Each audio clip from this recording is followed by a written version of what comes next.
360. We'll also present trivia contests with prizes, showbiz news, celebrity interviews, games, and movie reviews. So don't miss Hollywood 360 every Saturday night beginning at 8 p.m. on AM 560, The Answer. The following is a pre-recorded program. If we want to preserve our constitutional republic, we need an informed and educated citizenry. And that's what this show is all about. Find out what's really happening. It's time to stop the lies and learn the truth. This is The Real Story with your host, Jeannie Ives. Welcome to The Real Story with Jeannie Ives. Thanks for joining me on this Thanksgiving weekend. We have so much to be thankful for in America. We've got a full show for you again. I'm going to start out with Mary Hallan FioRito. She is the Cardinal George Fellow of Ethics and Public Policy in Washington, D.C., and a licensed attorney. This is an article that I've kind of set aside and was waiting for the right person to come in and comment on it because it's a very important discussion about public policy and really even more than that. But, in terms of pro-lifers, where are we going? Where are we headed? And this is a column that was written in First Things by Hallan Miller.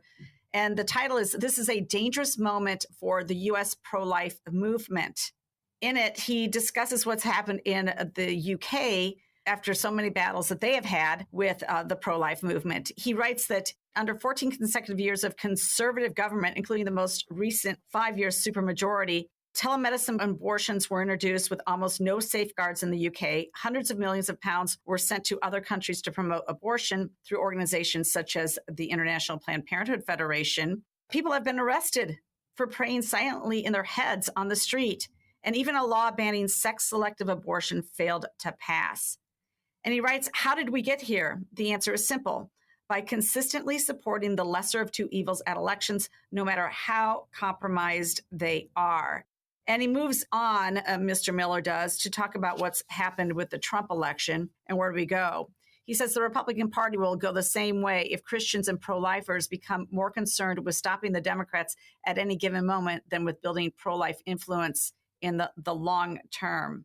Further on in the article, he discusses pro-life Republicans should refuse to confirm Kennedy unless he promises robust pro-life policies and pro-life appointees to the most salient senior positions within HHS. I mean, I think Trump knew all about this. To weigh in on this is Mary Hallan FioRito. You've heard from her before, and she is the perfect person actually to talk about whether or not the pro-life movement is in a dangerous spot in Illinois.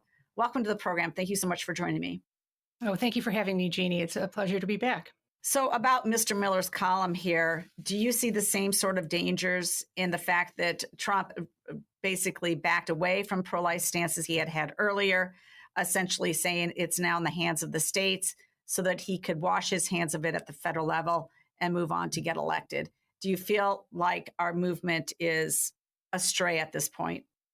Well, I like Dr. Hallan Miller very much. She is a very renowned, not only medical doctor, but also a medical ethicist and is deeply respected in Great Britain. He's a convert to the pro-life position, actually. He did not start out his profession as a doctor that way. And he's married to a really wonderful pro-life investigative reporter in Scotland, Lois McClatchy Miller. And so the two of them have really had sort of a awakening together, I think. And they have come to see sort of the dangers of the abortion rationale and the abortion mindset taken to its logical conclusion, which is, as you pointed out, people are being imprisoned for thinking within the proximity of an abortion clinic in Scotland. That is not an exaggerated statement. That happened. It is true. They are now very seriously considering assisted suicide. They have been targeting children with Down syndrome for years. I mean, it's very sad to see Scotland and England and Ireland and the north of Ireland all together at the same time, seeming to be losing not only their minds, but losing their souls on these issues. But I think to overlap what's been happening in Great Britain and Ireland and the north of Ireland onto American politics, there's some very good points I think he makes in his article, and certainly some cautionary things that I think we do need to take into consideration. But I think we have to look at what I think the goal of the Trump campaign was in this past election, and that was to build broad coalitions. and not to be allowed to be pegged in any particular direction. They wanted to become this, what they called this big tent party, what the Democrats used to claim that they were, right? Broad coalitions. To his point on RFK, that is a point of concern. He's going to be heading up an agency that will have tremendous influence over abortion policy and in some abortion law at the federal level. But people I know who know him, he didn't start out as this sort of hard left, pro-abortion, Joe Biden Catholic. I mean, he was raised properly, and my friends who know him better than I know him, they tell me he is worth accompanying, that he has expressed tremendous concerns to them over later abortions and over sex selection abortions, and that he is a person of conscience on those particular things. And he's learning very gradually about a pro-life movement he does not know and an issue he doesn't really know. He thinks he knows it, but he doesn't really know it in the way you or I would know it, Jeannie. And so we have to, as I mentioned, accompany these people, get them up to speed. And I also think that's an issue with Trump, frankly. I think he had sort of a very quick, turn to the pro-life position when he was running the first time.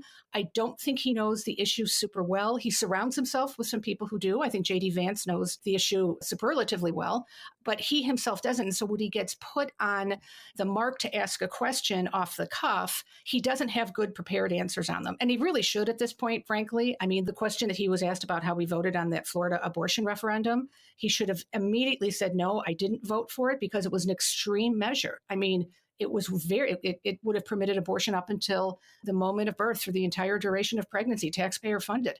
And he should have been able to say no to that. That would have been an quickly, easy no. So there's no doubt. A very easy no. And it's a question, frankly, I think he should have anticipated receiving. Of course.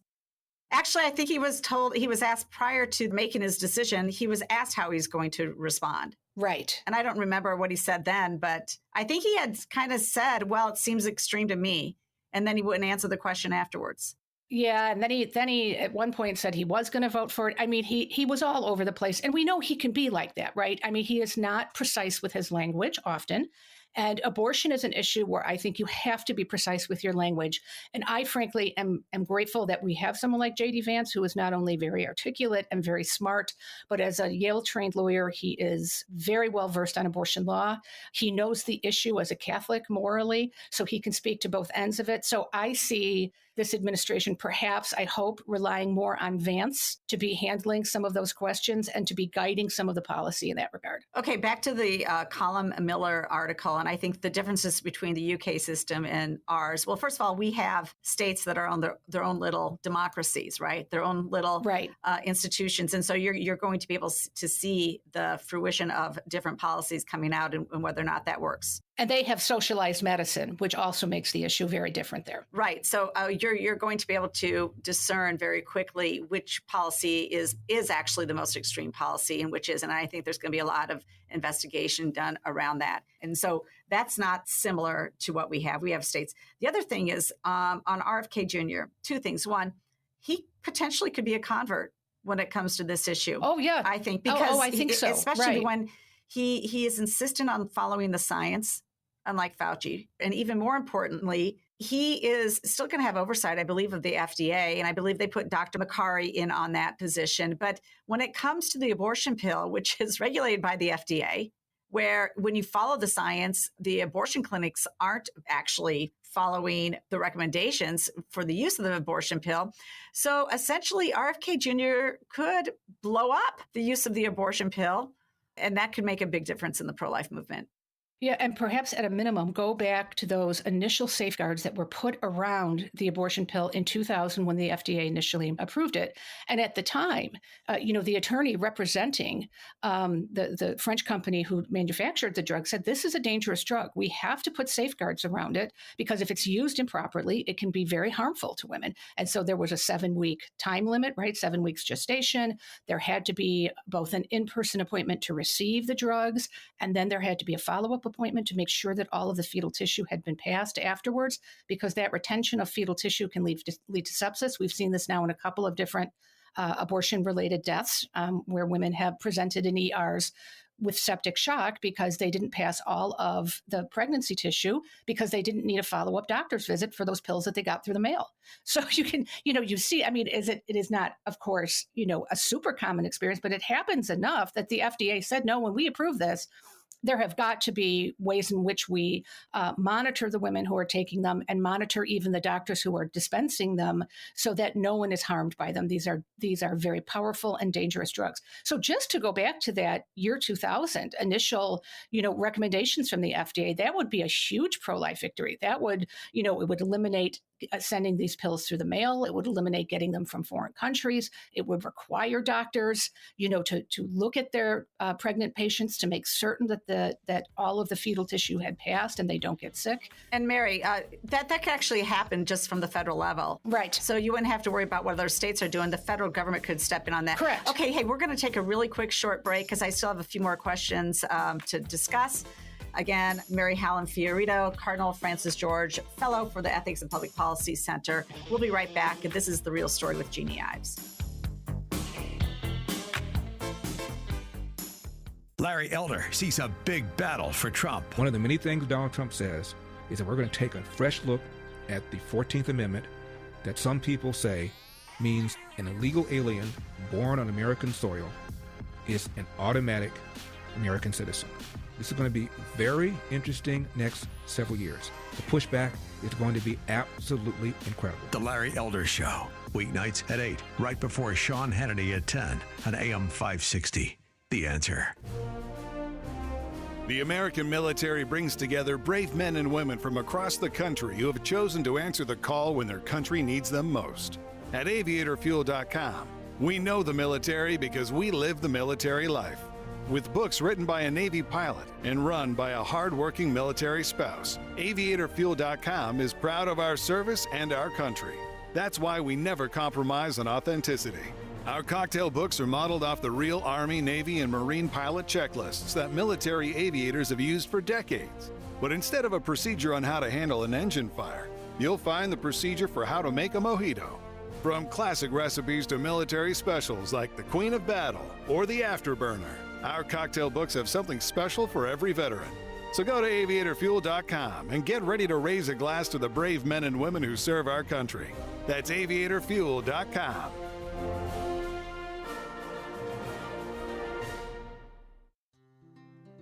Balance of Nature's fruits and veggies supplements, changing the world one life at a time. Listen, I'm 97. I'm 86. I'm 70 years old. I've been a very happy customer. It's some good stuff, I'll tell you. I think it's wonderful stuff. I like the product, and I'm telling a lot of people about it. It's the best stuff in the world. It's good stuff. I'm 81 years old. I'm a Vietnam veteran. I walk every morning and every evening with my dog. Since I have been taking this Balance of Nature, I just can't say enough about it. Call 1-800-246-8751 or go to balanceofnature.com and sign up as a new preferred customer. And for a limited time, get 35% off your first order with free shipping and our money-back guarantee. Go to balanceofnature.com and get this special offer by using discount code Chicago. A large retail store just canceled a huge order, leaving MyPillow with a ton of extra MyPillows. But you know what? That's their loss and your gain. For the first time ever, you'll get a standard classic MyPillow for wholesale prices, only $14.88. But it gets even better. For a limited time, they're going to offer their entire classic collection at wholesale prices. Get queen-size MyPillows for just $18.88. Upgrade to king-size for only $1 more. Get the body pillows for $29.88 and multi-use MyPillows for only $9.88. So go to MyPillow.com and use promo code LIBERTY or call 800-489-0201 to take advantage of wholesale pricing for the first time ever and receive free shipping on orders over $75. That's right. Get the standard MyPillow for only $14.88. They have never been offered this low before. They're limited quantities at this price, so the limit is going to be 10, and once they're gone, they're gone. So go to MyPillow.com or call 800-489-0201 and use promo code LIBERTY to get the standard MyPillow for only $14.88, the lowest price ever. AM 560, The Answer. We now return to The Real Story. Here's your host, Jeannie Ives. All right, we're back. We're still talking with Mary Hallan FioRito, Illinois' treasure, actually, a licensed attorney and a terrific voice when it comes to ethics and public policy. And we have been discussing, of course, this column by Colin Miller, a dangerous moment for the U.S. pro-life movement. And so, turning back to this whole idea of RFK being in charge of HHS, which he alludes in his article might be a problem for our pro-life movement. You also have the fact that you've got Elon Musk and Vivek Ramaswamy in their Doge government efficiency office coming into play, and they're flat out saying we're going to defund Planned Parenthood. I think that would be a huge victory for the pro-life movement. Oh, my goodness. Right. I mean, the American taxpayers give Planned Parenthood, which is a business, $700 million a year in taxpayer funding that goes to essentially underwrite the nation's largest network of abortion clinics, of private abortion clinics and abortion pill dispensers. What's her name? Cecile Richards was just given the Presidential Medal of Freedom by President Biden on his way out the door. And, she oversaw, the deaths of close to 4 million unborn children. And at the same time was raking in more than $1 million a year salary. And she was caught lying multiple times, saying that, women in the United States relied on Planned Parenthood for things like mammograms and prenatal care. And she was forced to admit, thankfully, under oath in front of Congress, that not only do they not provide mammograms, but they don't even own one mammogram machine in any of their clinics in the United States. So, they have presented themselves as this purveyor of comprehensive women's health care.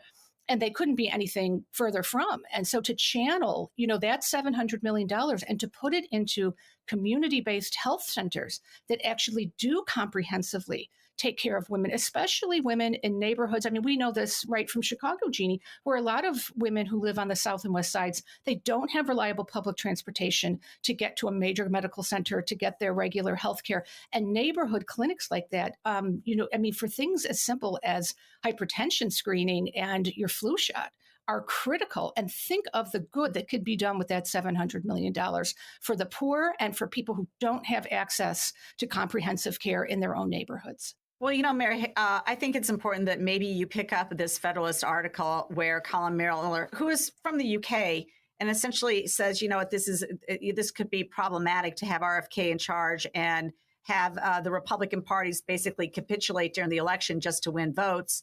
Maybe you should write a response to this, because I think it's important to get that side out. The fact that actually this could be a movement enhancer to have folks like Trump at the helm, Vivek and Elon looking at the spending that's involved, RFK looking at the FDA rules around the abortion pill and other procedures, by the way. Surgical abortions even should be looked at. So I think actually this could be a difference maker. Right.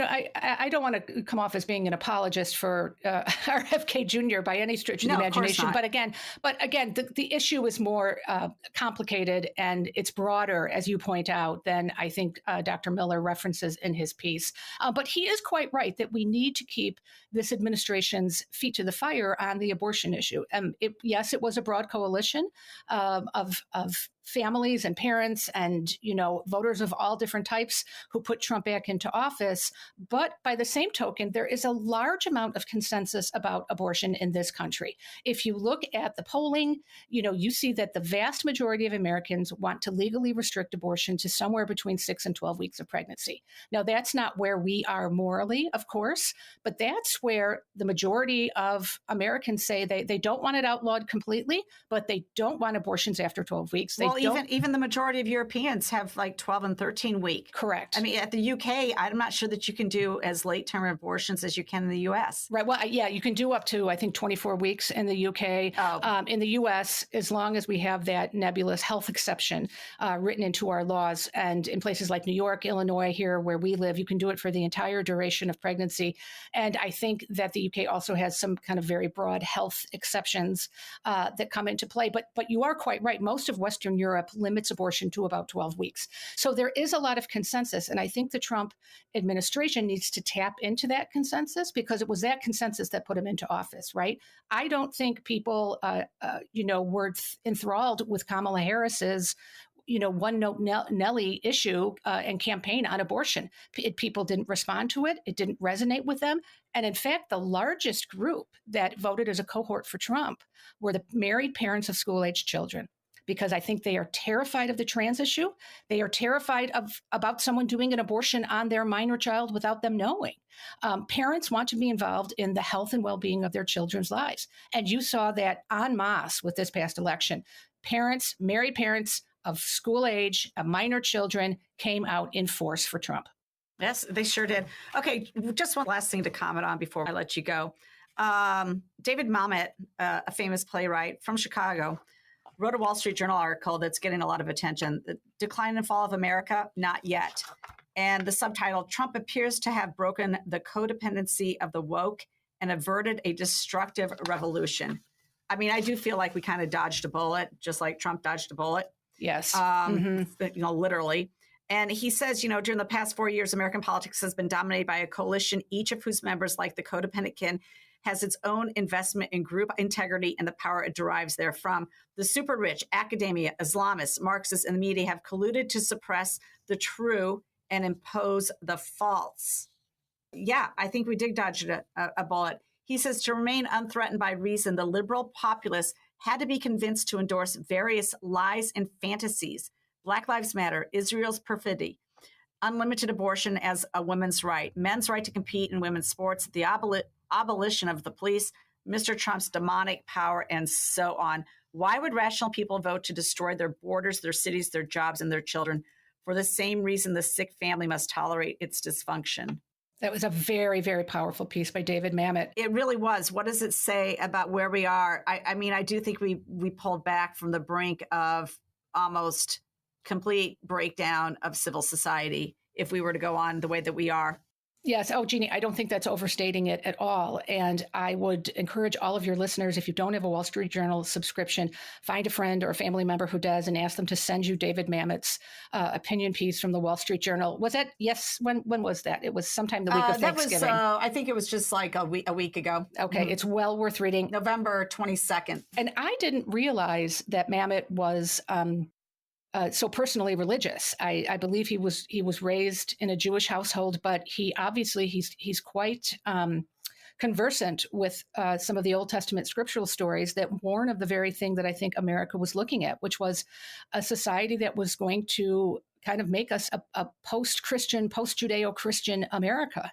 And I think at the end of the day, the Lord was very merciful to this country because, we are, whether or not people actually sort of translate their belief in God into a regular attendance at a Sunday church, notwithstanding, America is a Judeo-Christian country founded on those ethics and principles. And, we have plenty of examples throughout Scripture where people abandon God, entire communities abandon God, and they do it to their own detriment. And I think he was not overstating the case when he said we really did avoid something that would have been catastrophic. And I'm not sure that the country ever would have recovered from 4 years of a Kamala Harris administration. Well, for somebody like him, a playwright, a film director, well-respected, to speak up like this at this moment is powerful. Mm-hmm. And I think it's there's some folks that lead within their own circles, and hopefully his circle of influencers will finally wake up, because I do believe that there's been a lot of lies told about a lot of things,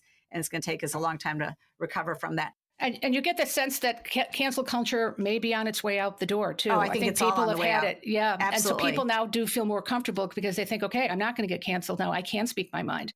So it is on the way out of the door. Cancel culture is going away. DEI is definitely going away. But what has not taken hold is the individual standing up and having the courage to speak out at their school board meetings. That has not happened. At the local level, people still shy away from that type of attention. And now's the time to lean in and ask them to explain themselves, explain the terrible stuff that's happening in CPS, explain the terrible SAT scores in the state of Illinois, even though we're spending loads of money.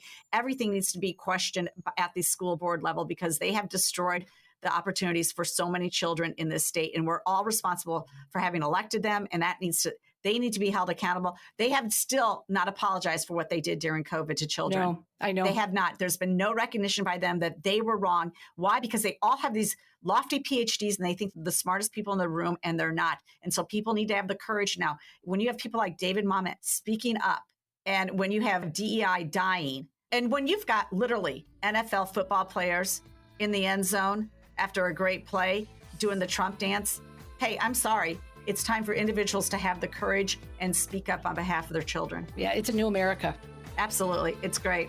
All right, we've got to leave it right there. Thank you so much for joining me on The Real Story. Mary Hallan FioRito, appreciate you, and have a great day. My pleasure. Thanks for having me. Charlie Kirk explains what we're seeing from the left.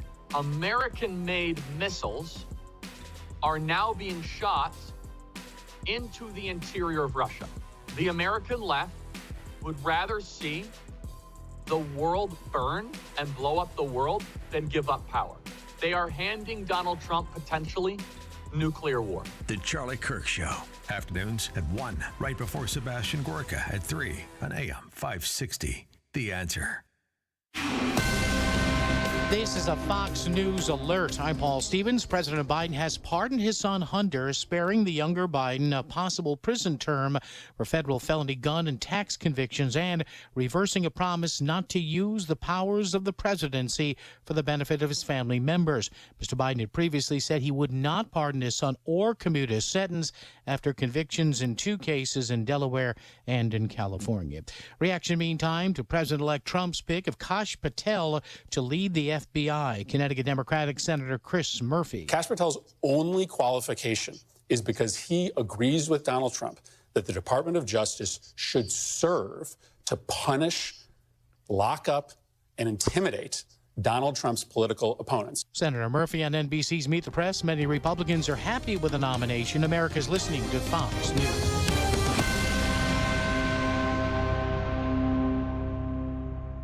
A great smile can make you feel happy and confident. So when you consciously conserve your teeth, that glowing smile will show through.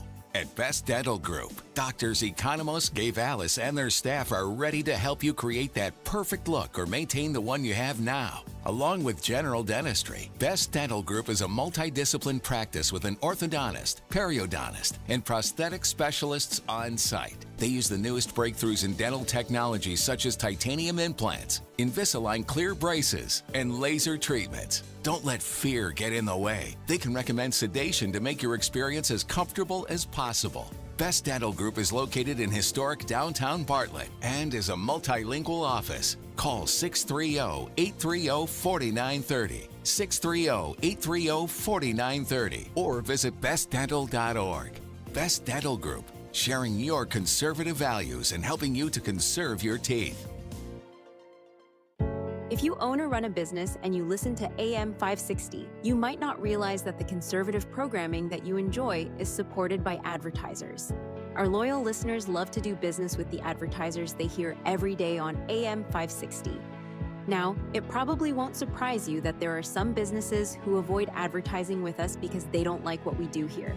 And that's okay, because our audience wants to support businesses that support what we do and think like we think. We would love to have you join the list of successful companies who are already reaching new, like-minded customers. Most AM 560 advertisers have been here for years for one simple reason: they get results. Join our efforts to make a difference in the lives of our listeners who are passionate about supporting our great family of AM 560 advertisers. To learn more, just visit 560theanswer.com/advertise. That's 560theanswer.com/advertise. This is Hugh Hewitt for townhall.com. Are you worried about the national debt? Are the younger voters in your life concerned? The national debt of the United States is approximately $36 trillion. The interest alone on that debt is almost $2 billion a day, a figure that is expected to double over the next decade. We all ought to be concerned. But it's not going to get easier because the electorate just does not care about the national debt. If the debt alarms you, figure out a way to express the risk it poses to the future generations. The way the climate alarmists have persuaded millennials, Generation Z and Generation Alpha, that the future is dark because the planet is going to cook. Young voters worry about getting jobs, buying first homes, or about the climate. Don't expect them, much less the beneficiaries of entitlements, to demand fiscal responsibility unless and until Congress at least makes a show of shaving off the obvious fat. I'm Hugh Hewitt. Quick delivery service. What do you need delivered today? Hi, I'm trying to work through a last-minute to-do list for my boss. Can you deliver a hard drive to the Loop in Chicago? We can deliver that today. Okay, can you deliver 20 boxes to a client in Rockford? We can deliver that today. Can you deliver 12 pallets of tile to our customer in Naperville? We can deliver that today. Can you deliver a large envelope to Northbrook? We can deliver that today. Oh my gosh, I think my water just broke. Can you... We cannot deliver that. Quick Delivery Service delivers your package no matter the size. More than just a messenger service, Quick Delivery Service is a messenger and trucking service that can also provide scheduled routes for your daily delivery or your air shipment. Trucks are equipped to handle the load and provide ground-level service for same-day delivery. The Quick Delivery Service team of safe, licensed professionals can provide quick door-to-door service for your special delivery. QuickDelivery.com. That's QuickDelivery.com. We deliver that today. But we don't deliver this. AM 560, The Answer. The Real Story with Jeannie Ives continues on AM 560, The Answer. Well, welcome back to The Real Story. You know, here we like to give voices to everybody at every level of government in the state of Illinois and get the word out about what's happening. And I know we just finished a huge race, the presidential race, but guess what? We're right back at it, having to worry about campaigns and getting the right people elected.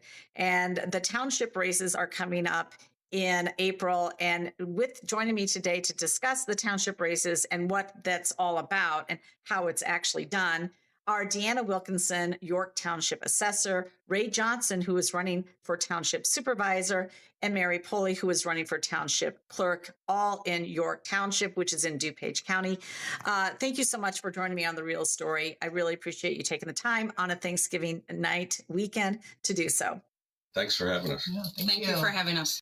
So we did just finish this huge election, and the consequences are monumental, and a lot of elections are very important. So here we have another one.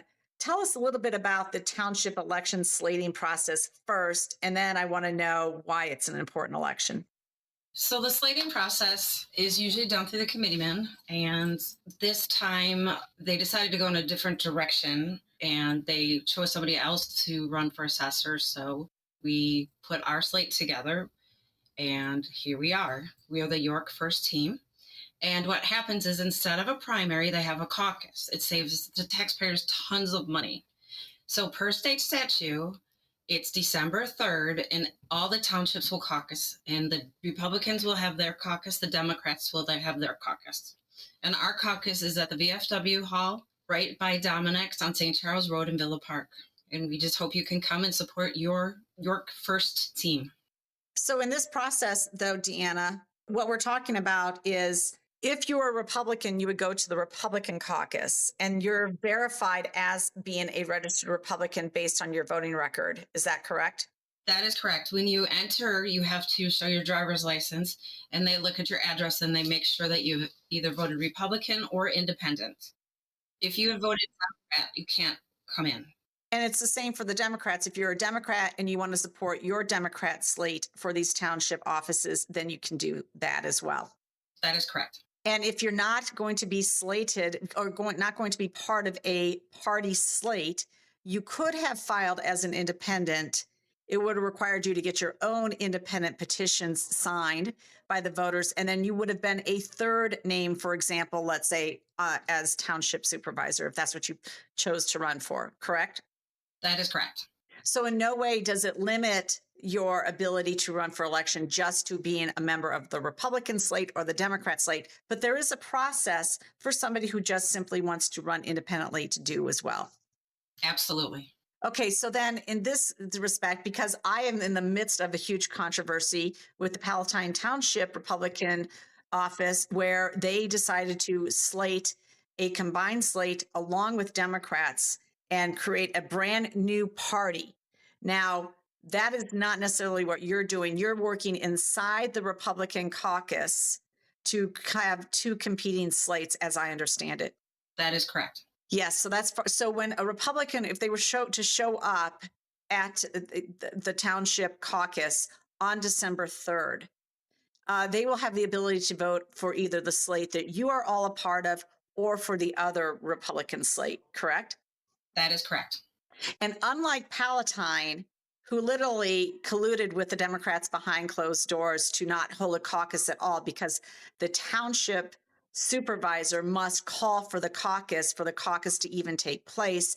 In this case, Aaron Delmar, the township committeeman for that's who they are, the township committeeman in Cook County, that's what they're called. He did not call for a caucus. He colluded with the Democrats to do that. In your case, are the Democrats also caucusing? That is correct. They're caucusing the same night. So they'll have a caucus. They'll file their slate of candidates. You Republicans will have a caucus. They'll have competing slates. And so it's really important that Republicans who want to support you, who have been a long-term assessor, one of the best in the county, it's important if they want to, support you and your slate, they need to show up and vote for your slate. Is that how it works? That is absolutely correct. Yes. Okay. They have to show up in person. They cannot vote by proxy. You have to show up and you have to submit your vote. Right. And this is cheaper than running a whole primary because that involves election judges and everything else that you can imagine. Right. Right. And in many cases, you don't have a primary in these consolidated elections that happen in April. So to just run it for a township position would be a really waste of money, which is part of the reason they do it this way, I imagine. Absolutely. Okay, so why are you guys running, and why do the Republicans have competing slates? Well, I think Deanna can give you more of the history behind it. I can tell you how I got involved. So I've always, and I had no aspirations to run for any sort of political office. Although my whole life has been in public service. I was in the military 9 years. I was a police officer. Finished a career doing that. I was in the corporate sector, volunteered for a lot of different organizations. I follow your stuff, John Cass's stuff. I'm always been, I tend not to call myself a Republican. I'm more of a conservative.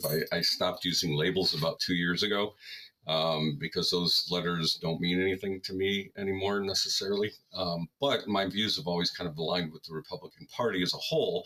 So I tended to vote Republican. So I've been pretty much just a keyboard warrior complaining on Facebook and everything else about the state of our country. And hey, everyone knows. At least you admit it. Everyone knows where I stand. But it was probably about a month ago. I was talking to my wife and I said, maybe instead of just complaining, I should run for something. And she's like, don't do it, And so I said, okay, maybe I won't. I don't know. It's something I'm rolling around my head. And then fate happened, and Deanna and Mary were putting together this competing slate, and they found a Facebook friend of mine who I've never met in person, and I think she was friends with Mary, who's running for clerk. And suddenly I come home one day, and there's a business card behind my doorbell. And it's the assessor's. It was Deanna's card. It was the assessor's office. So the first thing I thought was, oh no, it's like our taxes are going through the roof. I didn't pull a permit, when I did this or whatever. So I was kind of freaking out. My wife's freaking out, and I call them, and end result is they tell me they want me to run for township supervisor. I'm like, what are you talking about?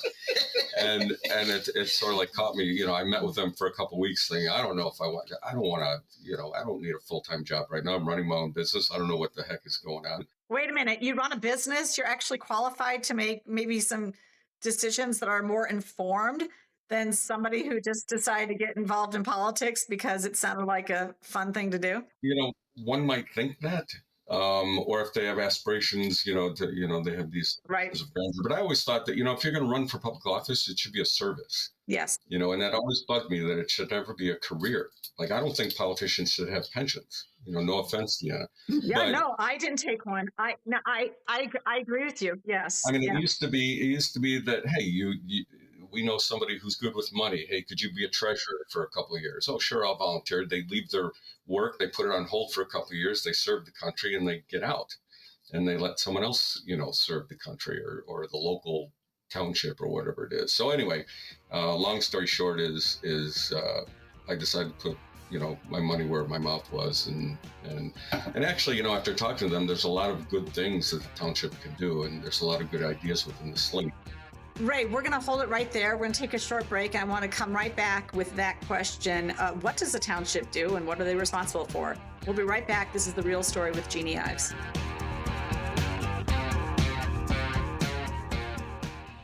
Balance of Nature supplements, changing the world, one life at a time. I heard about it for 3 months, and I kept wanting to do it, and I just didn't. And I finally said, I'm going to do it. I just feel overall better, but I've continued to take it. Oh, I really like them. I feel good while I'm on them, and they're easy to take, and they seem to be working well. I love it. I love the product. And not only the product, the people that work for them, too, are really nice. That's another plus. It's the best product on the market. I think it's a good product, so that's the reason I'll continue to take it. It's a wonderful product. I'm trying to get as many people as I can to take it. Call 1-800-246-8751 or go to balanceofnature.com and sign up as a new preferred customer. And for a limited time, get 35% off your first order with free shipping and our money-back guarantee. Go to balanceofnature.com and get this special offer by using discount code CHICAGO. If your approach to everyday aches and pains is to mask them, feel better for a few hours only to have the pain return and then repeat the cycle all over again, it's time to try Relief Factor. And the good news is Relief Factor makes that easy. Their 3-week quick start is just $19.95, less than $1 a day. Instead of masking pain, Relief Factor helps eliminate it. How? Well, its unique formula of ingredients helps support your body's response to inflammation. Relief Factor was developed by doctors. It's 100% drug-free. And for so many people, the results are game-changing, even life-changing. So give it a try. Right now, their 3-week quick start is just $19.95. Go to relieffactor.com or call 1-800-4RELIEF. That's 1-800-4RELIEF. See how in a few weeks or even days, Relief Factor can reduce your pain. When you feel better, life is just better. So don't mask pain. Fight it naturally with Relief Factor. A large retail store just canceled a huge order, leaving MyPillow with a ton of extra MyPillows. But you know what? That's their loss and your gain. For the first time ever, you'll get a standard classic MyPillow for wholesale prices, only $14.88. But it gets even better. For a limited time, they're going to offer their entire classic collection at wholesale prices. Get queen-size MyPillows for just $18.88. Upgrade to king-size for only $1 more. Get the body pillows for $29.88 and multi-use MyPillows for only $9.88. So go to MyPillow.com and use promo code LIBERTY or call 800-489-0201 to take advantage of wholesale pricing for the first time ever and receive free shipping on orders over $75. That's right. Get the standard MyPillow for only $14.88. They have never been offered this low before. They're limited quantities at this price, so the limit is going to be 10, and once they're gone, they're gone. So go to MyPillow.com or call 800-489-0201 and use promo code LIBERTY to get the standard MyPillow for only $14.88, the lowest price ever. AM 560, The Answer. Now, more of The Real Story with your host, Jeannie Ives. Well, welcome back. This is The Real Story with Jeannie Ives. We're still on the phone with the York Township Slate members, Ray Johnson running for supervisor, Deanna Wilkinson, the current assessor in York Township, and also running again for that position, and then Mary Poley, who is running for township clerk.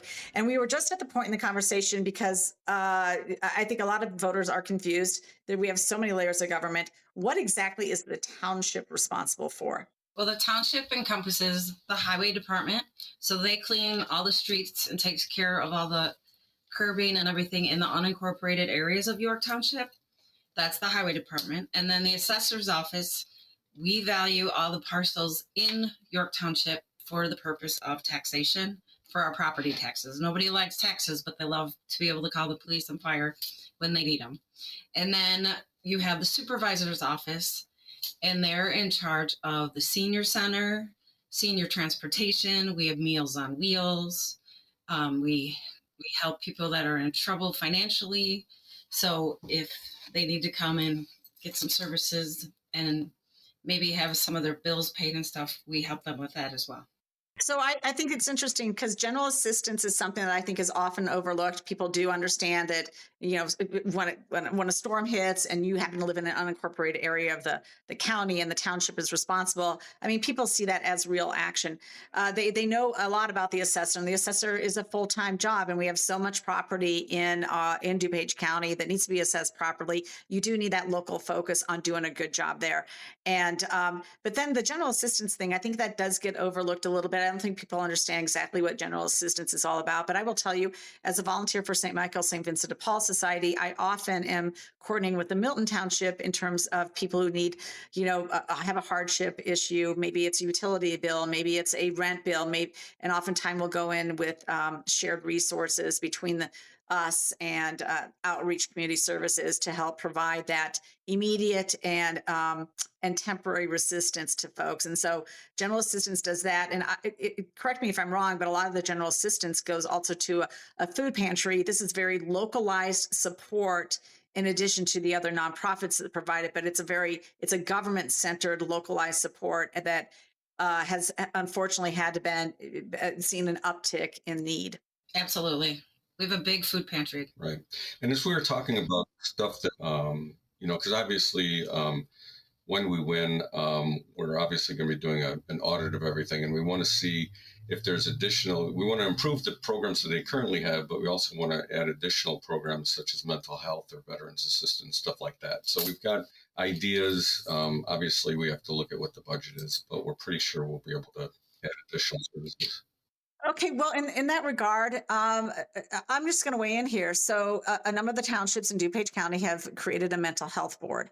And I'm opposed to these mental health boards because I think they're duplicative in services and that they are simply a pass-through entity for which the township does not have the ability to make informed decisions about. So let me give you an example. Milton Township enacted a mental health board very, very narrowly in 2021. I mean, it was a couple hundred votes is all that made the difference because these are low turnout elections. You're going to get 80% of the people who voted in the presidential election will not vote in the consolidated elections that include your city offices, your school board offices, the township offices.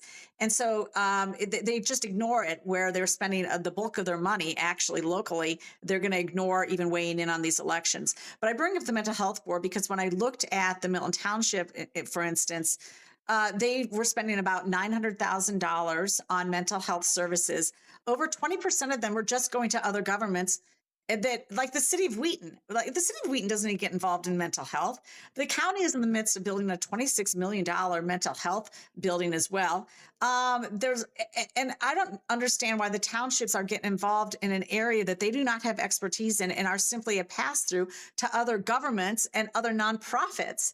It doesn't make sense to me. So I would guard against doing that and going down that road. I think that your value could be added if you were to do things like look where services are duplicated and making sure that you get the other governments on board to have those provided at the lowest level where the constituents can actually interact with their government official and get the needs that they get their needs met. I just don't see that happening. I think that they're going to be effective with assessors, the highway stuff for unincorporated areas. You don't want to go to the county highway department and try and work with them to get storm relief. You just don't want to do that. You guys are accessible. And the assessor is really an important position. So people can say, look, I'm being harmed here. My house is overvalued. I want some relief. They don't want to have to go up to the county assessor office to do that. So that's my 2 cents on that. Right. And I completely agree about the duplicate services. I think it would be kind of silly to get involved in something that another government agency is already handling. I completely agree. You don't want to duplicate services. So what else is important for people to know about this election? When's it going to take place? And when will they find out the results of the slating? And how do they get involved if they want to help you get elected? Well, first of all, the caucus itself is December 3rd. Okay. The York Township Republican Caucus is going to be at the VFW Hall, post 2801, and that's on St. Charles Road in Villa Park. It's right next to the Jewel. There's lots of parking, which is really nice. You have to be in person. The doors open at 6. We're asking people to, kind of come a little early, make sure that, you're in line before the doors open. Basically, it's you need to be in person. You need to be there. The process is it'll be running kind of like a board meeting, and approve the minutes or approve the rules, and then basically it goes to nominations, and you get if you're a registered voter and you're accepted into the caucus, you're going to be getting a ballot. You cast the ballot and are counted that night, so we will know that night who the winning slate is. But it really boils down to whoever brings the most people wins. Okay. Yeah, that's right. And then you will compete against the Democrats on April 1st for who is going to control the township, and and control really the services, the quality of the services provided, and the amount that it's going to cost taxpayers. These are important elections. Right. And if people want more information, we've got a website. They can go to yorkfirstteam.com. So it has the complete slate and our bios and all that good stuff. It has information about the caucus. I'm going to put a link so that people can check their voter registration status, and they can contact us directly. The whole team. We have a email set up for people to contact us directly. It's yorkfirstteam@gmail.com. Okay, well, I want to thank Ray Johnson, running for York Township Supervisor, Deanna Wilkinson, running for Assessor, and Mary Poley, running for Township Clerk. Thank you so much for joining me on The Real Story. You've really, I think, added a lot of context and information so that at least the voters who listen to this podcast and this radio show are more informed. I really appreciate you joining me on this Thanksgiving weekend to provide this great information. Right. Thanks for having me. Thank you. Happy Thanksgiving. Happy Thanksgiving.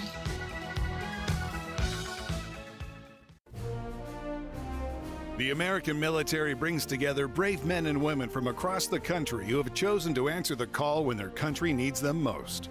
At aviatorfuel.com, we know the military because we live the military life. With books written by a Navy pilot and run by a hard-working military spouse, aviatorfuel.com is proud of our service and our country. That's why we never compromise on authenticity. Our cocktail books are modeled off the real Army, Navy, and Marine pilot checklists that military aviators have used for decades.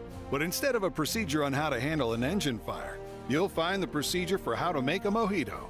From classic recipes to military specials like the Queen of Battle or the Afterburner, our cocktail books have something special for every veteran. So go to aviatorfuel.com and get ready to raise a glass to the brave men and women who serve our country. That's aviatorfuel.com.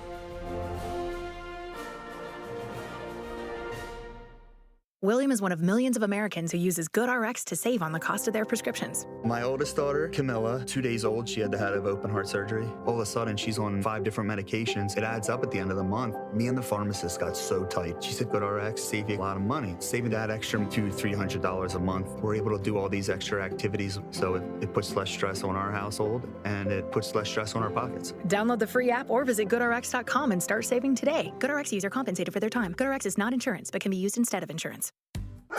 Your pet isn't just a pet, they're part of your family. Most of the pet food on the market is cooked at high temperatures, which kills nutrients. A scoop of Dynavite is a 3-in-1 daily supplement, adding back key nutrients to your pup's health. Try Dynavite for free. Just pay shipping and handling.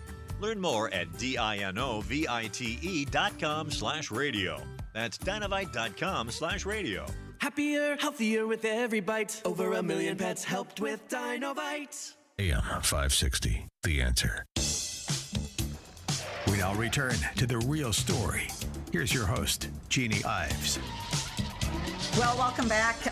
Listen, you just heard from them about the township elections, but don't forget, your school boards will be elected on the April 1st election. Your city governments will be elected on the April 1st elections. And typically, less than 20% of these voters will show up to vote. And these are really important elections. Well, the other complication this year, though, is the fact that election is going to happen during spring break for many of the voters in DuPage County. So you're going to have to get out there and early vote. Coming up right after this break, though, we have State Representative Chris Miller. He's going to weigh in about Rivian getting $6.6 billion in a federal loan as Biden leaves the White House. what the hell is that about? This company hasn't made a profit yet, and we're going to give him a big loan. He'll be weighing in on about that and more stuff from the state side. If you're living with dry age-related macular degeneration or dry AMD, you may be at risk for developing geographic atrophy or GA.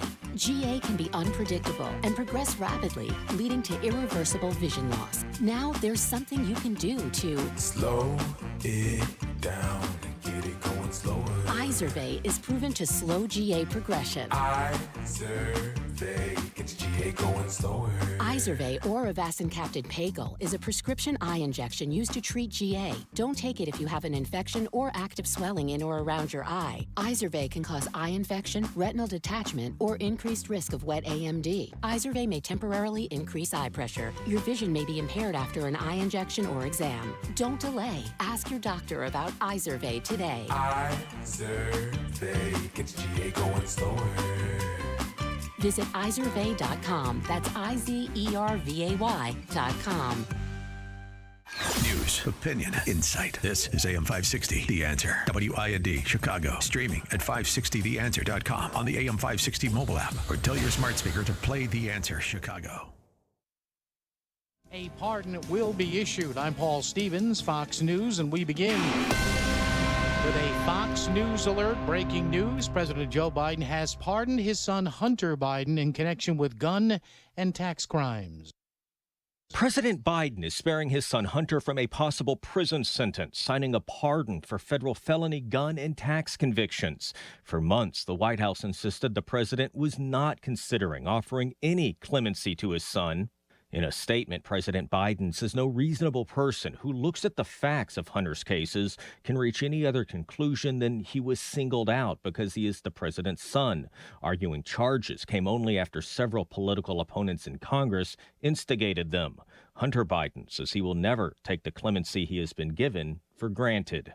In Washington, Jared Halpern, Fox News. And President Biden set to fulfill a pledge to visit Africa with a trip to Angola this week.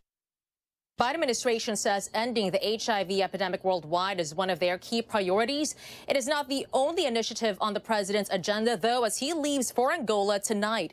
He'll head to Joint Base Andrews in about a couple of hours. Remember, this trip was supposed to take place in October, but it was postponed because of Hurricanes Helene and Milton.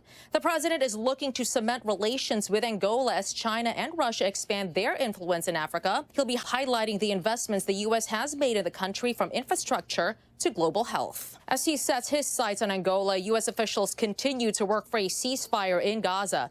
It's been a tall order for this administration. However, they are hoping the tense ceasefire between Israel and Hezbollah will be a game changer. And that's Fox's Madeline Rivera. America's listening to Fox News.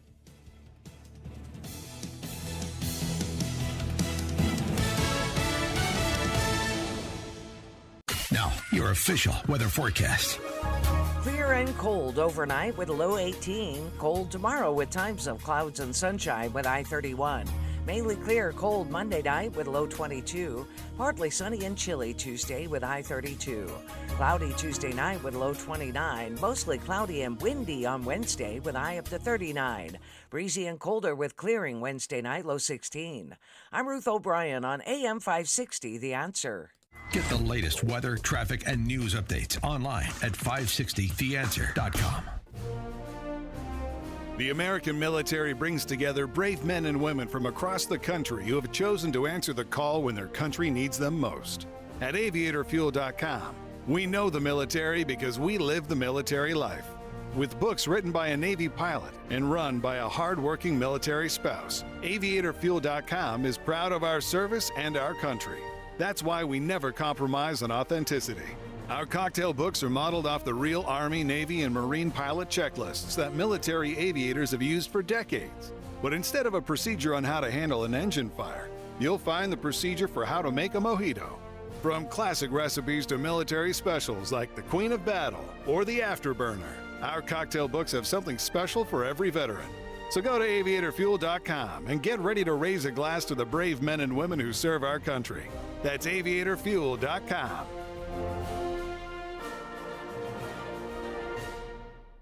A great smile can make you feel happy and confident. So when you consciously conserve your teeth, that glowing smile will show through.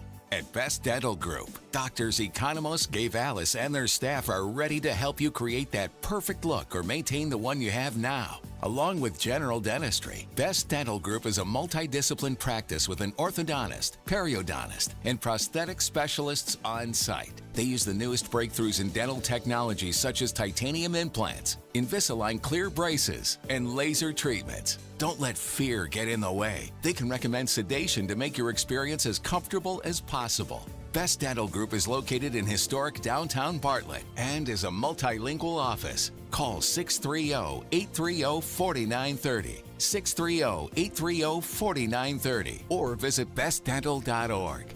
Best Dental Group, sharing your conservative values and helping you to conserve your teeth.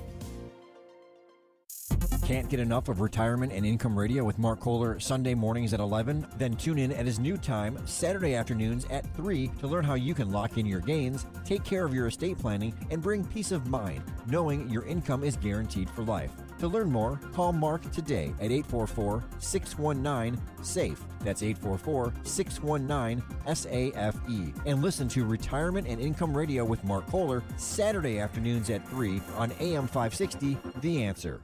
The following is a pre-recorded program.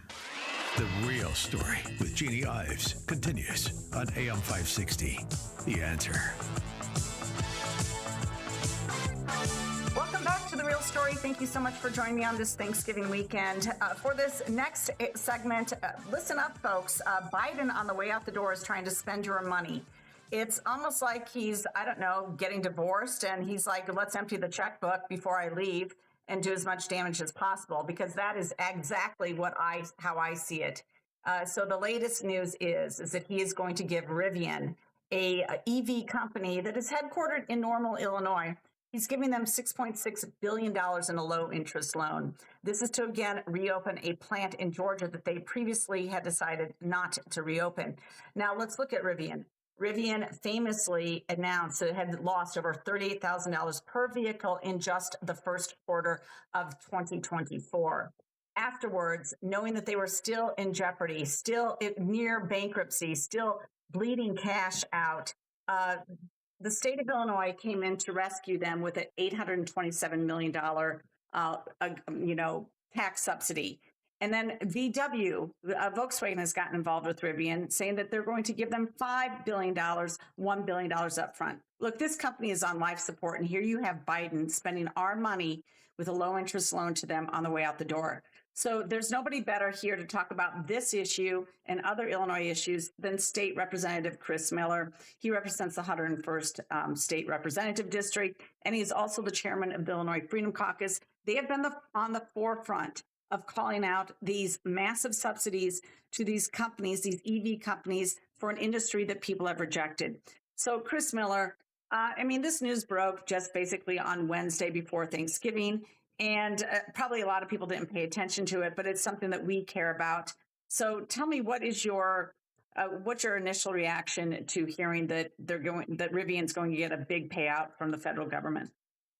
I think one thing that we need to keep in mind is around the holidays or weekends, we always have to be on guard for what the Democrats are trying not to do for us, but try to do to us. And this is just an example of their failed public policies. They're trying to cover the earth with windmills and solar panels. It's that from these fake environmentalists and all they're doing is enriching John Kerry and Al Gore and all their minions.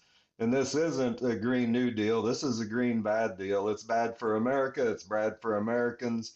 And all they're doing is enriching China and helping them conquer the world. And I think that the American people are starting to wake up. The people don't want to buy these EVs. They aren't interested. And yet the radical Democrats continue to try to tamp this false narrative down our throats, and the American people aren't buying what the Democrats are selling. And I'm glad to see that they're finally starting to wake up. And it'd be nice if the politicians that are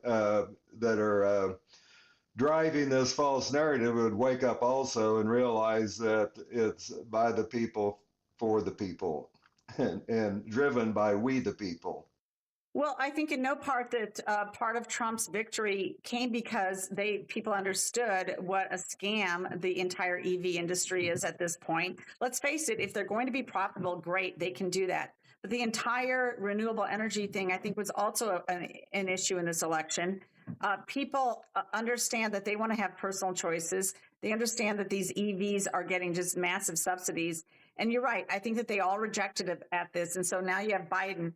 And actually, in the AP article I was reading about this, it essentially admits that they're not sure whether or not Trump can pull back this loan guarantee after he gets in office. And he told people that those tax credits are going away. Those subsidies are going away. Listen, the renewable energy entire game has been, I mean, they've been getting production tax credits since 1992. How much longer are we going to subsidize them? Well, I think that's an excellent point. And, you know, I'm a farmer and have been for almost 50 years now. And the general public needs to understand that as a farmer, I love carbon dioxide because it's a miracle molecule that actually greens the earth. And so to this idea of trying to remove carbon dioxide from the atmosphere when it's only 0.04% of the global atmosphere anyway, it seems like a real bad idea. I don't know do they want to turn the earth brown rather than green? It's a bad idea brought to you by out of touch radical politicians. Yeah, and it's all going away under Trump. Let's face it. He's got Chris Wright in there for Department of Energy. He's got Lee Zeldin in at the EPA. Both of them are going to be strong leaders on actually sensible projects around energy and manufacturing, sensible rules.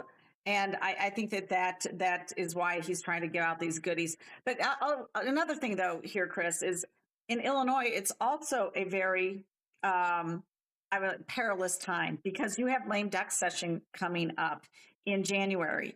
And you did not do much on the veto session.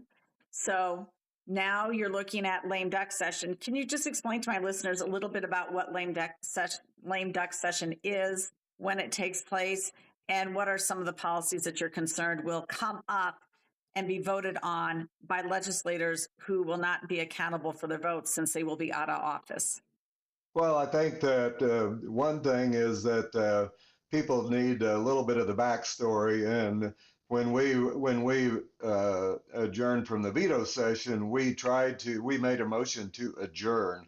And that meant that we would not have a lame duck session, and we would just start with the new General Assembly. And of course, the Democrats defeated that because they have a history of doing really bad things to the citizens of Illinois during lame duck, because lame duck was originally instituted to take care of emergencies that needed to be handled and actually needed some immediate attention, but that's not the case here. And just to reflect on some of the things that they have done, just to give you a snapshot, is they passed the unconstitutional gun ban, they raised taxes, and they ran through the Safety Act. Just to give you some highlights of what has gone on during lame duck during my tenure in the General Assembly. And so we could expect more of the same. We do call that the bad idea factory for a reason. Well, I mean, okay, so go a little bit into that. Lame duck session has produced a number of bad pieces of legislation just during Governor Pritzker's time. Safety Act, the gun ban, the $400 million slush fund for Pritzker. Right. So you've seen those in the past. What was the result of those things? And then what do you expect for policy that may be debated on in January? Well, I think that one of the things that might be possible is that House Bill 5164, where Pritzker has vowed to try to sow sand in the gears of President Trump's America First policies, and he's talking about how he's vowed to protect his people. And the question has to be, who are Governor Pritzker's people? And obviously, he's referring to the illegal criminals that have invaded the state of Illinois on his invitation. and are living a free ride on the taxpayers' backs, while working families are watching the cost of everything, of food, electricity, of clothing. The inflation is off the charts. And this is all the result of bad public policy. And Pritzker has vowed to protect the illegal criminals that are here over actually the people that are pulling the wagon, the hardworking families, the taxpayers of the state of Illinois. Yes, so that particular bill has gotten some notoriety lately. It actually passed back in April of this year, but essentially it would allow for Pritzker to ensure that illegals can change their identity. If you're a refugee, if you got a special immigrant visa, for example, it does the same thing for people that have been the victims of domestic violence or any other violence. It is an all-encompassing bill, but the way that the way that many conservatives are reading it is a way for illegals to change their name and therefore not be found out by the federal government. And that bill got resurrected during veto session in the Senate and could come to the House in January. And that is a little bit of a scary proposition. Right. Is that how I read it? That is correct, and that's how I read it. You know, it's the original intent of this bill is a far cry of what it is becoming, especially since Governor Pritzker's anti-Illinois policy and anti-Illinois attitude that he has right now. Yes. So, you know what, Chris, we're going to take a real short break here. We'll be right back with you because I want to talk about the budget pressures that are happening now. And I also want to just, since you're a farmer, want to get you to weigh in about Brooke Rawlings being designated as the Secretary of Agriculture in the Trump administration. So we'll be right back with State Representative Chris Miller. You're listening to The Real Story with Jeannie Ives. Thanks for joining us on this Thanksgiving weekend.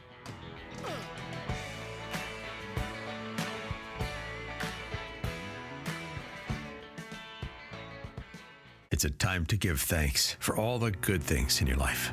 To give thanks for all the people in your life that make it better. This weekend, we're thankful for you. And we know you have a lot of choices. We want to say thanks for choosing us. We're also thankful for strong buttons after that Thanksgiving meal. But that's another story. Hey, thanks for choosing us. And happy Thanksgiving. AM 560, The Answer. Balance of Nature supplements, changing the world, one life at a time. I'm Rick. I'm in the best shape of my life. I play a lot of golf. I work out and ride my bike. I'm 63 and I can still almost hit a golf ball 300 yards. I mean, when I'm in the gym, I can do 90-pound dumbbells. That's what I did when I was young. As long as I'm living, I'll keep taking my Balance of Nature because it makes a big difference. Everything about your product is 100%. I look forward to it. I'll put it that way. I'm 71 years old. Balance of Nature is the absolute best product. I love your product. And you guys, when I call you on the phone, you're the best. So I'm very grateful. Call 1-800-246-8751 or go to balanceofnature.com and sign up as a new preferred customer. And for a limited time, get 35% off your first order with free shipping and our money-back guarantee. Go to balanceofnature.com and get this special offer by using discount code Chicago. Life takes a toll on our bodies. No way around it. Whether it's sitting hours on end at your computer or working a physical job, over time your body pays the price. There is, however, an effective way to turn back the clock on pain, Relief Factor. Developed by doctors, Relief Factor helps support your body's response to inflammation. The difference? Instead of masking pain, Relief Factor helps eliminate it for good. And it's 100% drug-free. If the pains that come with living a full life are affecting you, do as so many others have. Turn back the clock on pain with Relief Factor. Their 3-week quick start is just $19.95, less than $1 a day. When you feel good, it's amazing how much more you get out of life. So visit ReliefFactor.com or call 1-800-4RELIEF. That's 1-800-4RELIEF. Try it for only $19.95. While we can't stop aging, not yet, we can stop pain. Turn back the clock with Relief Factor.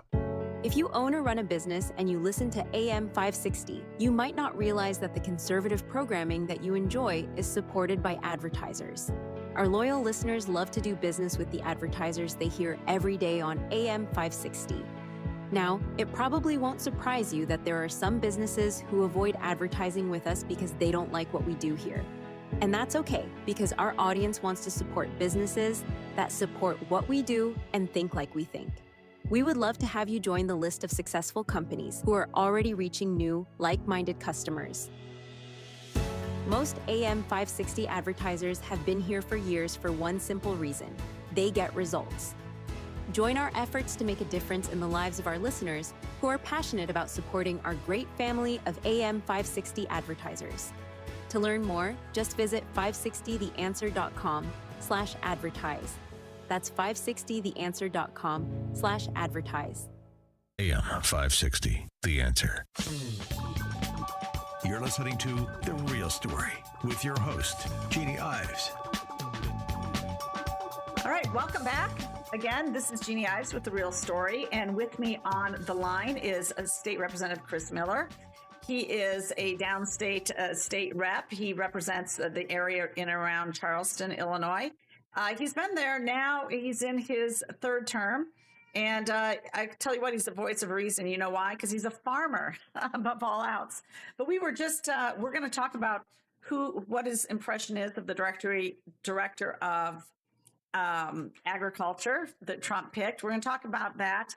But before we get to that, I want to talk a little bit more about what to expect under a Trump administration in regards to Illinois' budget. So, Chris, here's the deal. Trump is essentially saying, look, if you don't play ball with us, we will withhold federal funds. And we know that in the state of Illinois, federal funds mean a lot. For example, the K through 12 education budget receives at least $3 billion from the federal government every year. And that money gets pushed down to the local school districts. They depend on this money for their budgets as well. But Trump has said, look, if you're going to, transition kids behind parents' backs, then guess what? We're going to withhold federal money. So there's a real threat between them not playing ball with deportation, them not playing ball on green energy tax credits as well. There's a real dilemma here for Governor Pritzker. He's already looking at a $3 billion budget for next year. And if he doesn't play ball with Trump, that deficit could balloon. Yeah, I think that's an excellent point that you bring up there, Jeannie. And I know that one of the things that we pride ourselves in is being the home of truth, logic, and common sense. And the bottom line here is that J.B. Pritzker and the Illinois Democrats are completely out of touch with hard-working, working-class families here in the state of Illinois and the things that they care about. And I know one of the things that we've been asking our government to do is to actually grow some common sense, to cut spending, to give taxpayers some relief. And also another thing is they need to welcome ICE and the border agents into the state of Illinois. And the governor needs to understand that Illinois is in no fiscal position to go toe-to-toe with the federal government over any of this stuff because, President Trump understands the art of the deal. And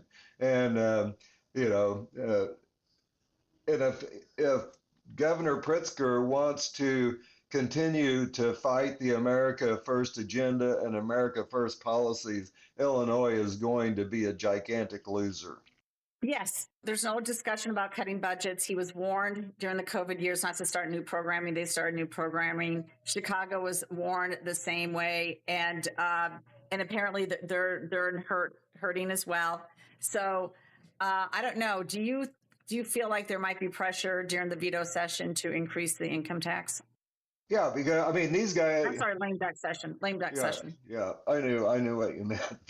The thing that we know is that the governor has, ever since I've been there, he's been lying to the citizens of Illinois about trotting out a balanced budget. The only way he has balanced any budget is by playing a shell game, and we need to understand as taxpayers here in the state of Illinois that a piece of paper will lie still for anything that these guys want to do their magic on to hoodwink the citizens of Illinois to think that we have any measure of fiscal sanity, because Governor Pritzker's increased the budget by almost $15 billion since he's been in office. And at the same time, we've been bleeding population. We've been bleeding jobs. We've been bleeding opportunity. People have been leaving. We lost a congressional seat. And yet he continues to gaslight the citizens of Illinois and try to convince them that everything's okay, which we have known for a long time that we're in trouble. And this administration has continued to lie and pull the wool over the citizens of Illinois. It needs to stop. Well, you probably don't pay attention to Chicago media as much as I do, but we all should.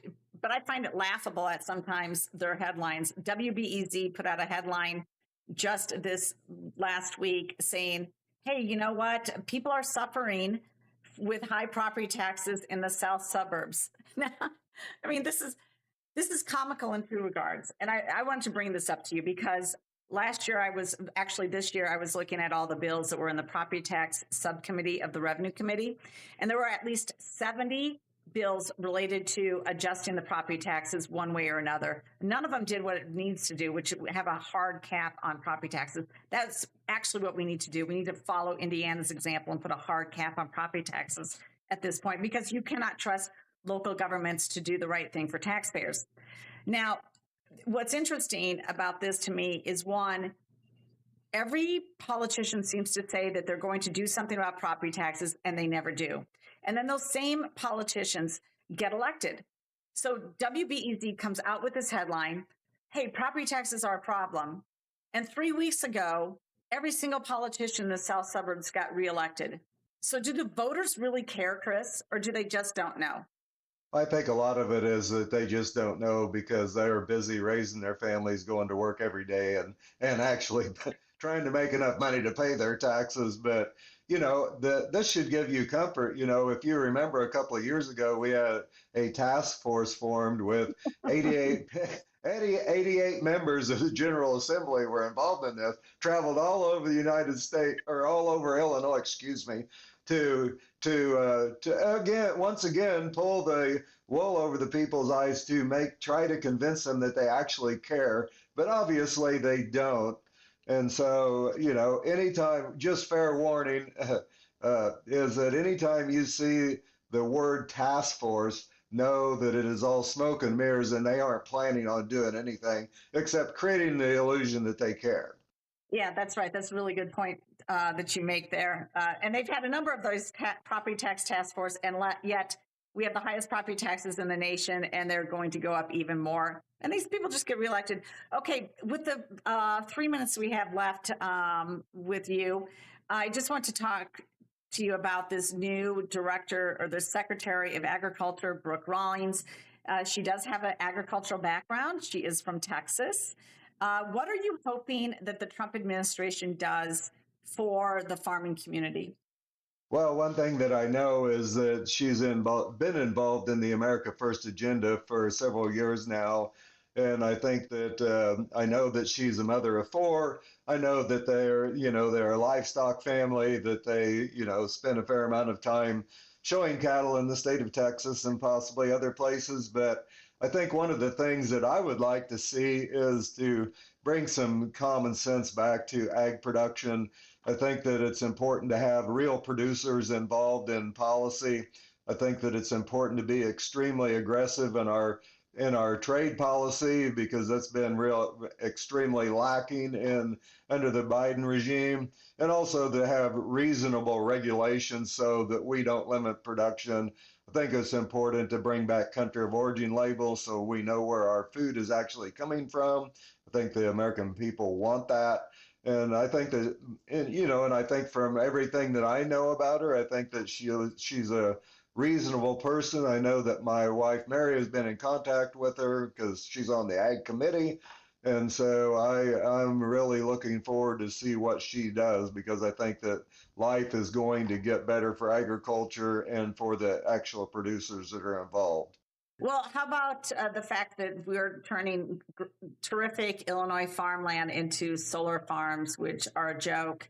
Do you expect them to maybe do something in regards to tamping down that? Because let's face it, when a solar farm goes up, we know that taxpayers and ratepayers are subsidizing that solar farm. They're not making it on their own. They're heavily, heavily subsidized to put that up.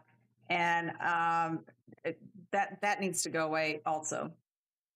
Well, I think that that's one of the things that we can look forward to, is I know that President Trump and also the new director, they know that this whole green energy thing is a scam, and it's built on fake science, and none of this is based in reality. And I think that they will roll back as much as this is possible. They're going to put policies in place that actually protect farm ground. I mean, we've had thousands upon thousands of acres where we live of highly productive farm ground going into solar fields and wind farms, and there is absolutely no way that they can generate enough electricity for our baseload generation. And another net effect of that is our electric bills are completely out of control down here where I live. Thank you so much for joining me, State Representative Chris Miller, representing the 101st State Representative District. Chris, thanks so much for taking some time this Sunday night to join me on The Real Story. You're welcome, and thank you so much for having me.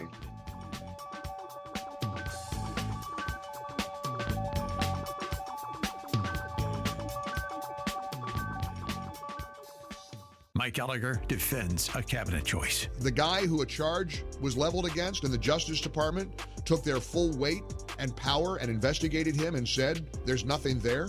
We exonerate him.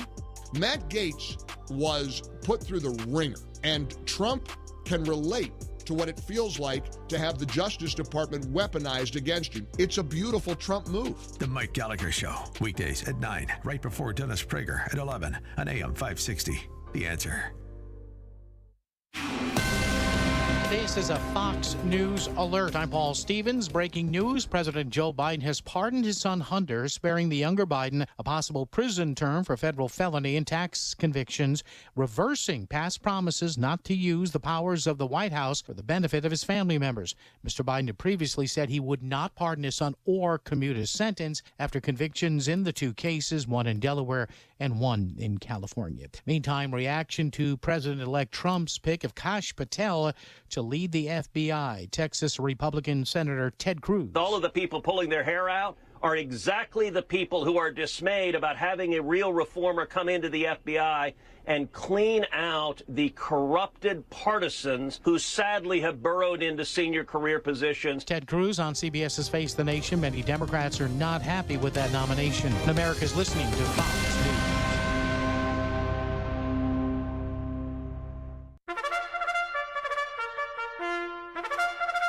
It's Reveille.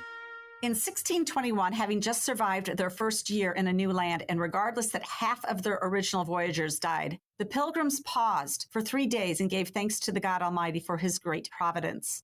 In 1789, a year after the ratification of the U.S. Constitution, when America was in the midst of rebuilding and expanding, but also facing challenges to simply survive, George Washington issued the first official presidential proclamation of Thanksgiving. Washington acknowledged the providence of Almighty God. In 1863, just months after the Battle of Gettysburg, which saw over 51,000 dead or wounded, and while the Civil War was far from over, President Lincoln issued his Thanksgiving proclamation and also declared the last Thursday in November as a national holiday and a day of national Thanksgiving. In his address, Lincoln noted, in the midst of a civil war of unequaled magnitude and severity, peace has been preserved with all nations. Order has been maintained. The laws have been respected and obeyed, and harmony has prevailed everywhere, except in the theater of military conflict. Again, Lincoln recognized the great fortunes of America in the midst of civil war. He also acknowledged where those great fortunes came from. No human counsel hath devised, nor hath any mortal hand worked out these great things. They are the gracious gifts of the Most High God. In 2020, President Trump's Thanksgiving address began with, on Thanksgiving Day, we thank God for the abundant blessings in our lives. By 2023, Catholic Biden had completely removed the very emphasis of Thanksgiving in America, that we recognize the Almighty God and thank Him. He didn't mention the Almighty God even once. This Thanksgiving, Americans have a lot to be thankful for. Let's not forget from whom those blessings come, nor our duty to protect those blessings for generations to come. I'm Jeannie Ives. Check out The Real Story with me Sunday nights from 7 to 9 p.m. and sign up for my newsletter at breakthrough-ideas.com. It's time for Christmas at Cantini, a time for laughter and joy, a time for cherished moments by coming together with the ones you love. Be awed by twinkling lights, feel the thrill of gliding on ice, and enjoy the cozy warmth of s'mores by the fire. Cherish the moments together this holiday season at Christmas at Cantini. Get your tickets at cantini.org. Sponsored by the Robert R. McCormick Foundation. This is Hugh Hewitt for townhall.com. Are you worried about the national debt? Are the younger voters in your life concerned? The national debt of the United States is approximately $36 trillion. The interest alone on that debt is almost $2 billion a day, a figure that is expected to double over the next decade. We all ought to be concerned. But it's not going to get easier because the electorate just does not care about the national debt. If the debt alarms you, figure out a way to express the risk it poses to the future generations. The way the climate alarmists have persuaded millennials, Generation Z and Generation Alpha, that the future is dark because the planet is going to cook. Young voters worry about getting jobs, buying first homes, or about the climate. Don't expect them, much less the beneficiaries of entitlements, to demand fiscal responsibility unless and until Congress at least makes a show of shaving off the obvious fat. I'm Hugh Hewitt. From breaking news and weather across the country to insight from the brightest minds in conservative opinion, it's Salem News Channel, home to the biggest shows on TV, like Hugh Hewitt weekdays at 6 a.m. Eastern, followed by Mike Gallagher at 9. Join SNC, where facts are sacred, critical thinking is celebrated, and the pursuit of truth is unwavering. Watch Salem News Channel free, now on Zumo Play. Learn more at snc.tv/Zumo. AM 560, The Answer. We now return to The Real Story. Here's your host, Jeannie Ives. Welcome back to The Real Story. And it would not be The Real Story if we didn't have the real Watchdogs on. And this Thanksgiving weekend, they are joining me again with some fresh content. This is not recycled. These are real things that are happening around the state of Illinois, and you won't believe it. With me to start off is Kirk Allen. And Kirk, you sent this alarming story about the Orland Fire District paying $18,000 to a diversity consultant while she was incarcerated in the federal penitentiary. You can't make this up. Please explain to my audience what the hell is going on. No, Jeannie, you can't make this stuff up. This is another one of those wow factors. If you ask anybody, and I've been asking for the last 2 days or a day and a half, what does the Salvation Army, what do they do? What's their purpose? And I had no idea that the Salvation Army was housing federal prisoners. And this woman was released from prison during COVID into the custody of the Salvation Army. I'm assuming in some fashion of a halfway house. But the ironic part of this, she was the diversity person for the Orland Fire Protection District. And she was getting paid $3,000 a month to provide her services. But she was in prison. And invoices were being submitted, approved, and checks cut while she was in prison. Now, how does that happen? How does she even do her job as a diversity consultant from prison?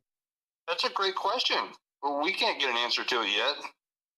She was indicted by a grand jury for fraud, mortgage fraud, all kinds of manipulation, to get a countrywide mortgage on some property that she bought. She fabricated W-2s, fictitious pay stubs. I mean, the list in this indictment and her guilty plea was pretty amazing. All while sitting in prison, though, she's collecting money from a public fire district where the chief is just signing it off every month. And we understand that there was a cover-up. They knew that she had gone to prison. So we found nothing in the minutes as that they've taken any steps to recover this money. What the hell? They should be in jail too. They should be in jail. This is so bad. I mean, you couldn't have written this script if you wanted to. You would have never believed that any of this was happening. Correct. So who else is covering this story? This is the first I've heard of it. Nobody.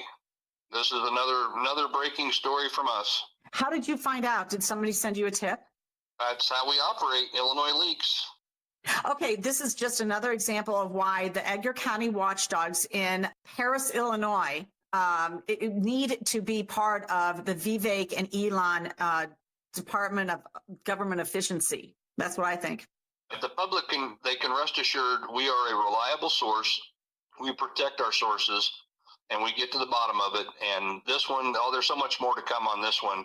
And it's like with any public body, the minute one thing leaks out, it never stops. The rabbit hole gets deeper and deeper, and there's plenty more to cover on this one.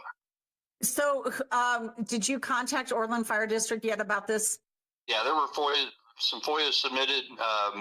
John fired off that stuff. Right now, we haven't gotten any response back, but we're still working a much bigger part of this scandal because there's a whole lot more than just this leak that was provided to us. But they haven't responded to you in any way. No. To your article, they don't. Did you try and call them or anything, or did you just write the story? This story was just written yesterday. We have not talked to them about this. All of our data was straightforward off the public docket, so we didn't need any comment from them at this time. We wanted to get this story out and basically put them in a box. But the bottom line is they knew. The fire chief knew. People at the fire protection district knew. They all knew what a scam this is. By the way, how like you ask in your article, who deposited those checks? How was she able to do banking of $3,000 a month from federal penitentiary?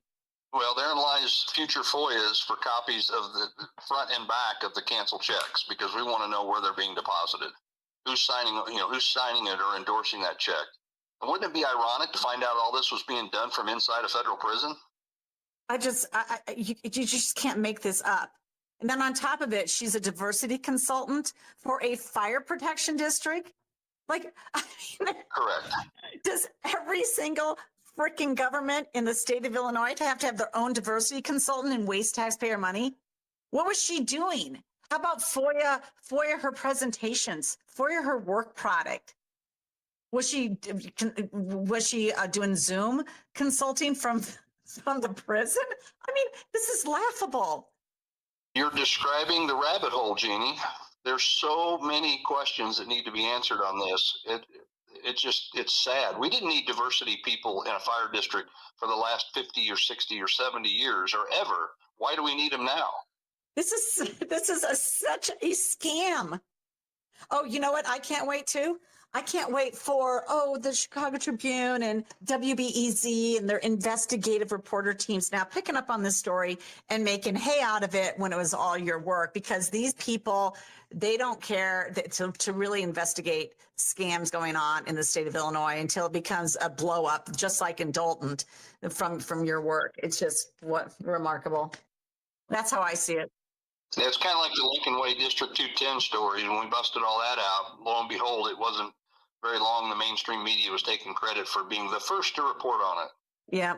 Well, I'll tell you what, I'm going to do everything possible to get you connected with Elon and Vivek. I think you should contact your own connection, Peter Schweitzer, and say, listen, we have a program down here. We're happy to help. And we'll go after all sorts of federal government money that's being misspent. No doubt this was federal penitentiary. So there's potentially that there was fraudulent use of federal tax money for her to be running a business from the federal prison at the same time that she's incarcerated. Or did she have someone on the outside submitting invoices on her behalf and then cashing checks on her behalf? That would be an accomplice. Oh my gosh. Well, thank you again for your great work on this. Hey, Kirk and John, we're going to be right back. We're going to take a short break here. We'll come right back because John Kraft has more to tell us about what's going on. Oh, you're going to love this story. This is another absolutely people are brain dead in your school districts. This is about a donation to the Cahokia School District to Senator Belt's campaign. I mean, what the hell are people doing? They're scamming you guys. They're scamming you taxpayers. Wake the hell up. Okay, thanks a lot. We got to take this short break. We'll be right back with John Kraft. Hut, hut. Listen up and listen up good. If you're tired of run-of-the-mill gifts, then get on over to aviatorfuel.com. You'll find unique military-style cocktail books and barware to go with it. At aviatorfuel.com, we've got the perfect gift for any soldier, sailor, Marine, or just red-blooded American. You'll especially love our military cocktail checklists, modeled off the real Army, Navy, and Marine pilot checklists that military aviators have used for decades. These award-winning books are authentic replicas, but instead of a procedure on how to handle an engine fire, you'll find the procedure for how to make a mojito, written with military jargon throughout. So pick up a cocktail checklist from aviatorfuel.com. Invite some old friends to share war stories over cocktails. Your perfect libation is inside the cocktail checklist. And don't forget matching military-themed barware. Go to aviatorfuel.com and get ready to raise a glass to the brave men and women who serve our country. That's aviatorfuel.com. I love to travel. I've been to Easter Island, the Galapagos, Morocco, India, and the first item that I pack is my balance of nature. Whether you're taking a vacation, visiting loved ones, or discovering new destinations, traveling is exciting. But let's face it, sometimes it's easy to prioritize everything else over your well-being when you're on the go. Balance of Nature offers a simple solution. Formulated from 31 whole fruit and vegetable ingredients, our fruits and veggie supplements are encapsulated and easily fit into your busy travel itinerary. Between bustling airports and scenic roads, Balance of Nature is the perfect addition to your wanderlust lifestyle. Start your journey with Balance of Nature. Call 1-800-246-8751 or go to balanceofnature.com to get 35% off your first order as a preferred customer with free shipping and our money-back guarantee. Go to balanceofnature.com or call 1-800-246-8751 and get this special offer by using discount code CHICAGO. If you own or run a business and you listen to AM 560, you might not realize that the conservative programming that you enjoy is supported by advertisers.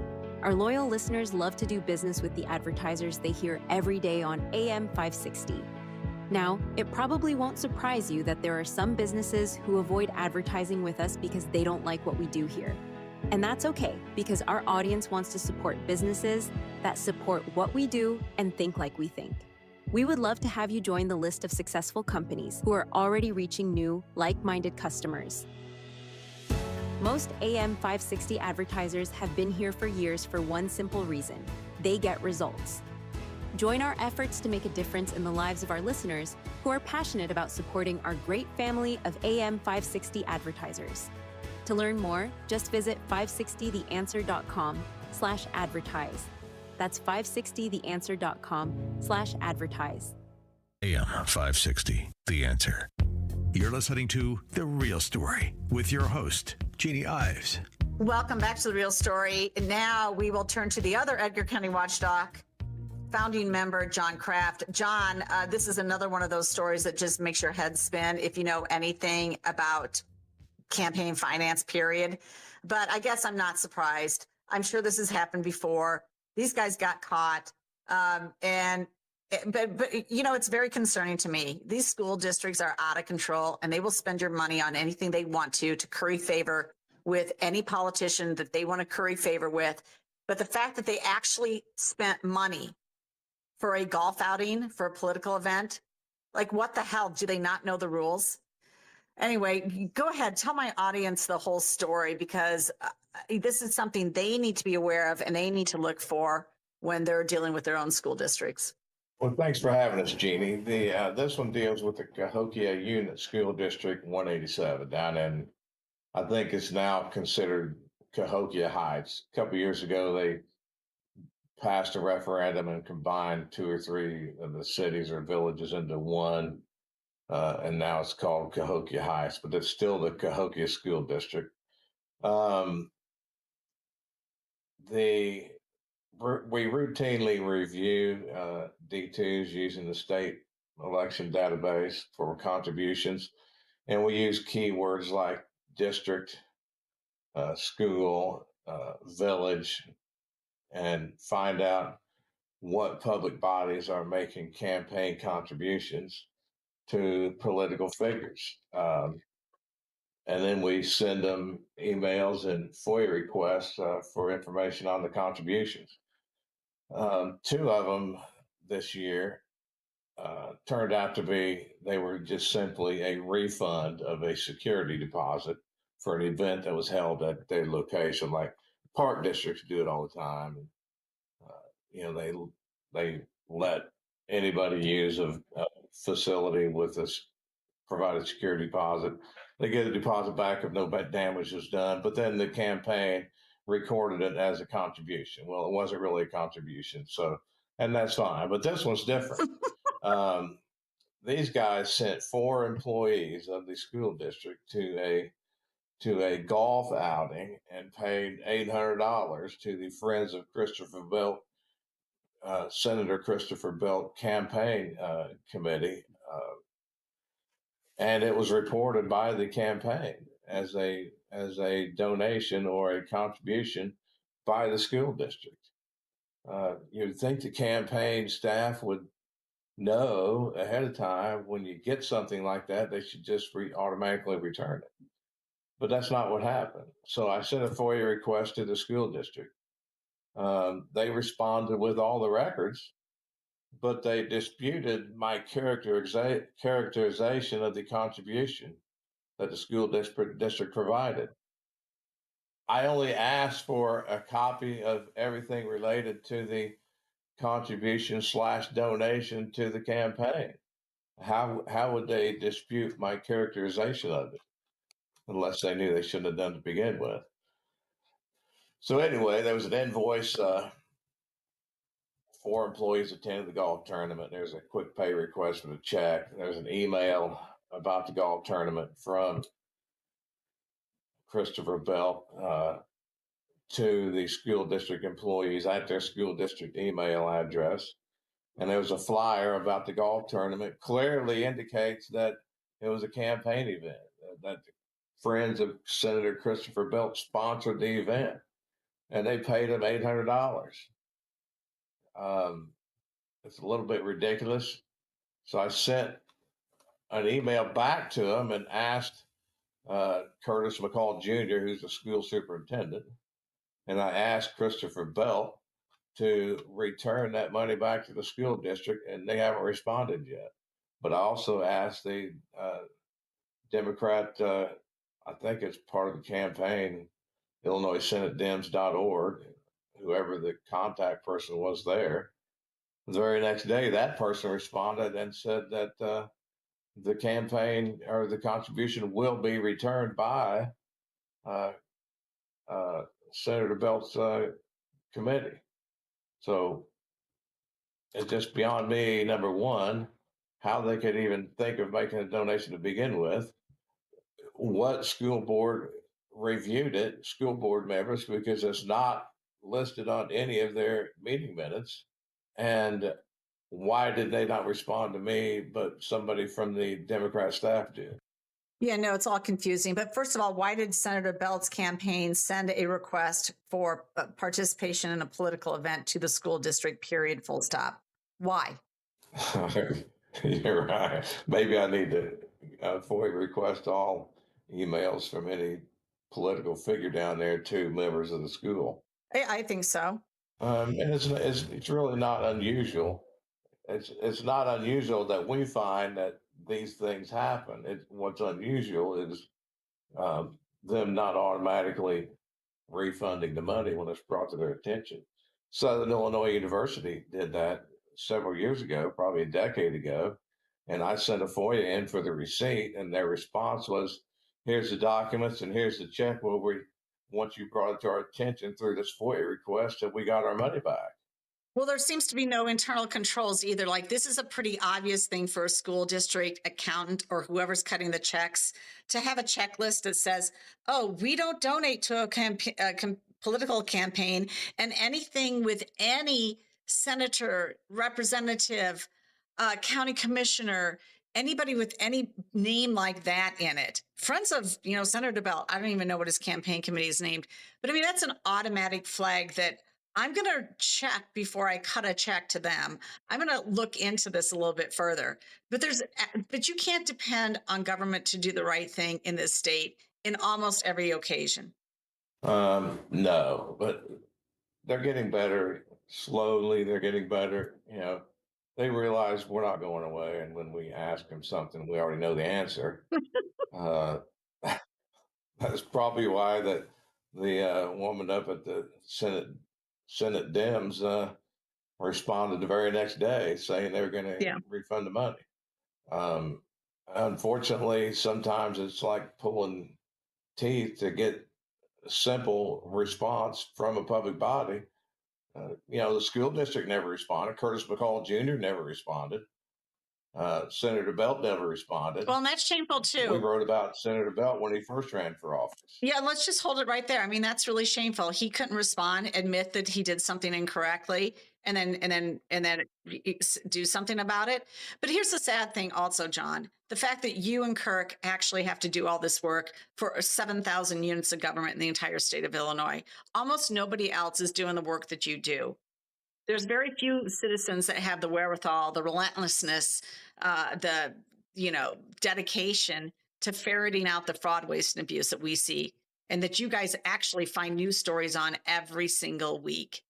And oh, by the way, when you also have these sort of weenies, these cowards, and I mean, okay, granted, everybody wants tips and everybody wants tip lines, but why are they sending you the tips instead of cleaning up the mess themselves?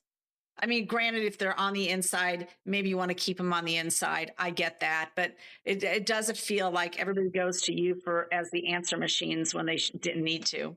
So, hey, listen, we only have a few seconds left. I just want to tell you that this Thanksgiving, I want to give thanks to the work that you and the Watchdogs do. You are doing it, gratis. You're a 501c3. If people can send donations to you, where could they connect for that? You can go to our website. The Edgar County Watchdogs is C4. Oh, C4. The American Watchdogs is a C3. It's a training organization. Either one, there's links where you can, make a contribution, or it's got a mailing address there too. So. Okay, that's terrific. Thanks so much. That's John Kraft of the Edgar County Watchdogs. Okay, and we'll be right back to just close out the show. Thank you so much.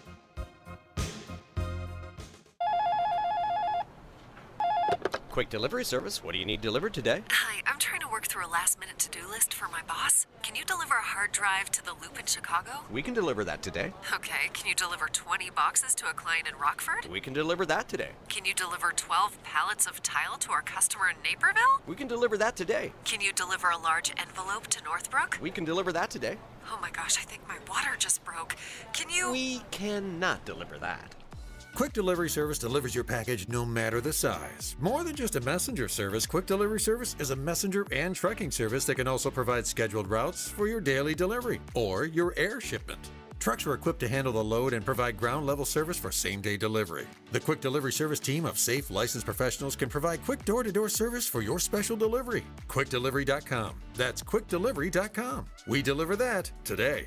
But we don't deliver this. A large retail store just canceled a huge order, leaving MyPillow with a ton of extra MyPillows. But you know what? That's their loss and your gain. For the first time ever, you'll get a standard classic MyPillow for wholesale prices, only $14.88. But it gets even better. For a limited time, they're going to offer their entire classic collection at wholesale prices. Get queen-size MyPillows for just $18.88. Upgrade to king-size for only $1 more. Get the body pillows for $29.88 and multi-use MyPillows for only $9.88. So go to MyPillow.com and use promo code LIBERTY or call 800-489-0201 to take advantage of wholesale pricing for the first time ever and receive free shipping on orders over $75. That's right. Get the standard MyPillow for only $14.88. They have never been offered this low before. There are limited quantities at this price, so the limit is going to be 10, and once they're gone, they're gone. So go to MyPillow.com or call 800-489-0201 and use promo code LIBERTY to get the standard MyPillow for only $14.88, the lowest price ever. AM 560, The Answer. Now, more of The Real Story with your host, Jeannie Ives. Welcome back. It's Jeannie Ives with The Real Story. Thanks so much for joining me on this Thanksgiving weekend. There's so much to talk about every single week. I don't fit it all in. So I want you to connect with me if you can on Facebook. I do Facebook Lives. Connect with me. Also sign up for my newsletter, breakthrough-ideas.com. Listen, we are a 501c4. We depend on your donations. And I am so thankful to the donors that I do have. And if you can throw in $5 a month for the newsletter and to listen to this radio show, that would really go a long way. If my listeners all did that, we could do much more content. So on this Thanksgiving, I want to thank you for listening in. And I want to thank my donors for helping support this content where we can bring you the real story about what's happening in the state of Illinois, which is really our focus, so that we can turn this state around. It's really literally one of the best states in the country. If you want fresh water, if you care about having a great farmland, if you care about energy needs, Illinois has it all. But I'm also thankful that we have people like you that are going to be more informed and vote for change in Illinois because we desperately need it. Thanks a lot. This is The Real Story with Jeannie Ives. I'll see you next week. A great smile can make you feel happy and confident. So when you consciously conserve your teeth, that glowing smile will show through. At Best Dental Group, doctors Economos, Gave Alice, and their staff are ready to help you create that perfect look or maintain the one you have now. Along with general dentistry, Best Dental Group is a multidiscipline practice with an orthodontist, periodontist, and prosthetic specialists on site. They use the newest breakthroughs in dental technology such as titanium implants, Invisalign clear braces, and laser treatments. Don't let fear get in the way. They can recommend sedation to make your experience as comfortable as possible. Best Dental Group is located in historic downtown Bartlett and is a multilingual office. Call 630-830-4930, 630-830-4930, or visit bestdental.org. Best Dental Group, sharing your conservative values and helping you to conserve your teeth. News, opinion, insight. This is AM 560, The Answer. WIND, Chicago. Streaming at 560theanswer.com on the AM 560 mobile app, or tell your smart speaker to play The Answer Chicago. A pardon will be issued. I'm Paul Stevens, Fox News, and we begin with a Fox News alert. Breaking news. President Joe Biden has pardoned his son Hunter Biden in connection with gun and tax crimes. President Biden is sparing his son Hunter from a possible prison sentence, signing a pardon for federal felony gun and tax convictions. For months, the White House insisted the president was not considering offering any clemency to his son. In a statement, President Biden says no reasonable person who looks at the facts of Hunter's cases can reach any other conclusion than he was singled out because he is the president's son, arguing charges came only after several political opponents in Congress instigated them. Hunter Biden says he will never take the clemency he has been given for granted. In Washington, Jared Halpern, Fox News. And President Biden set to fulfill a pledge to visit Africa with a trip to Angola this week. Biden administration says ending the HIV epidemic worldwide is one of their key priorities. It is not the only initiative on the president's agenda, though, as he leaves for Angola tonight. He'll head to Joint Base Andrews in about a couple of hours. Remember, this trip was supposed to take place in October, but it was postponed because of Hurricanes Helene and Milton. The president is looking to cement relations with Angola as China and Russia expand their influence in Africa. He'll be highlighting the investments the U.S. has made in the country, from infrastructure to global health. As he sets his sights on Angola, U.S. officials continue to work for a ceasefire in Gaza. It's been a tall order for this administration. However, they are hoping the tense ceasefire between Israel and Hezbollah will be a game changer. And that's Fox's Madeline Rivera. America's listening to Fox News.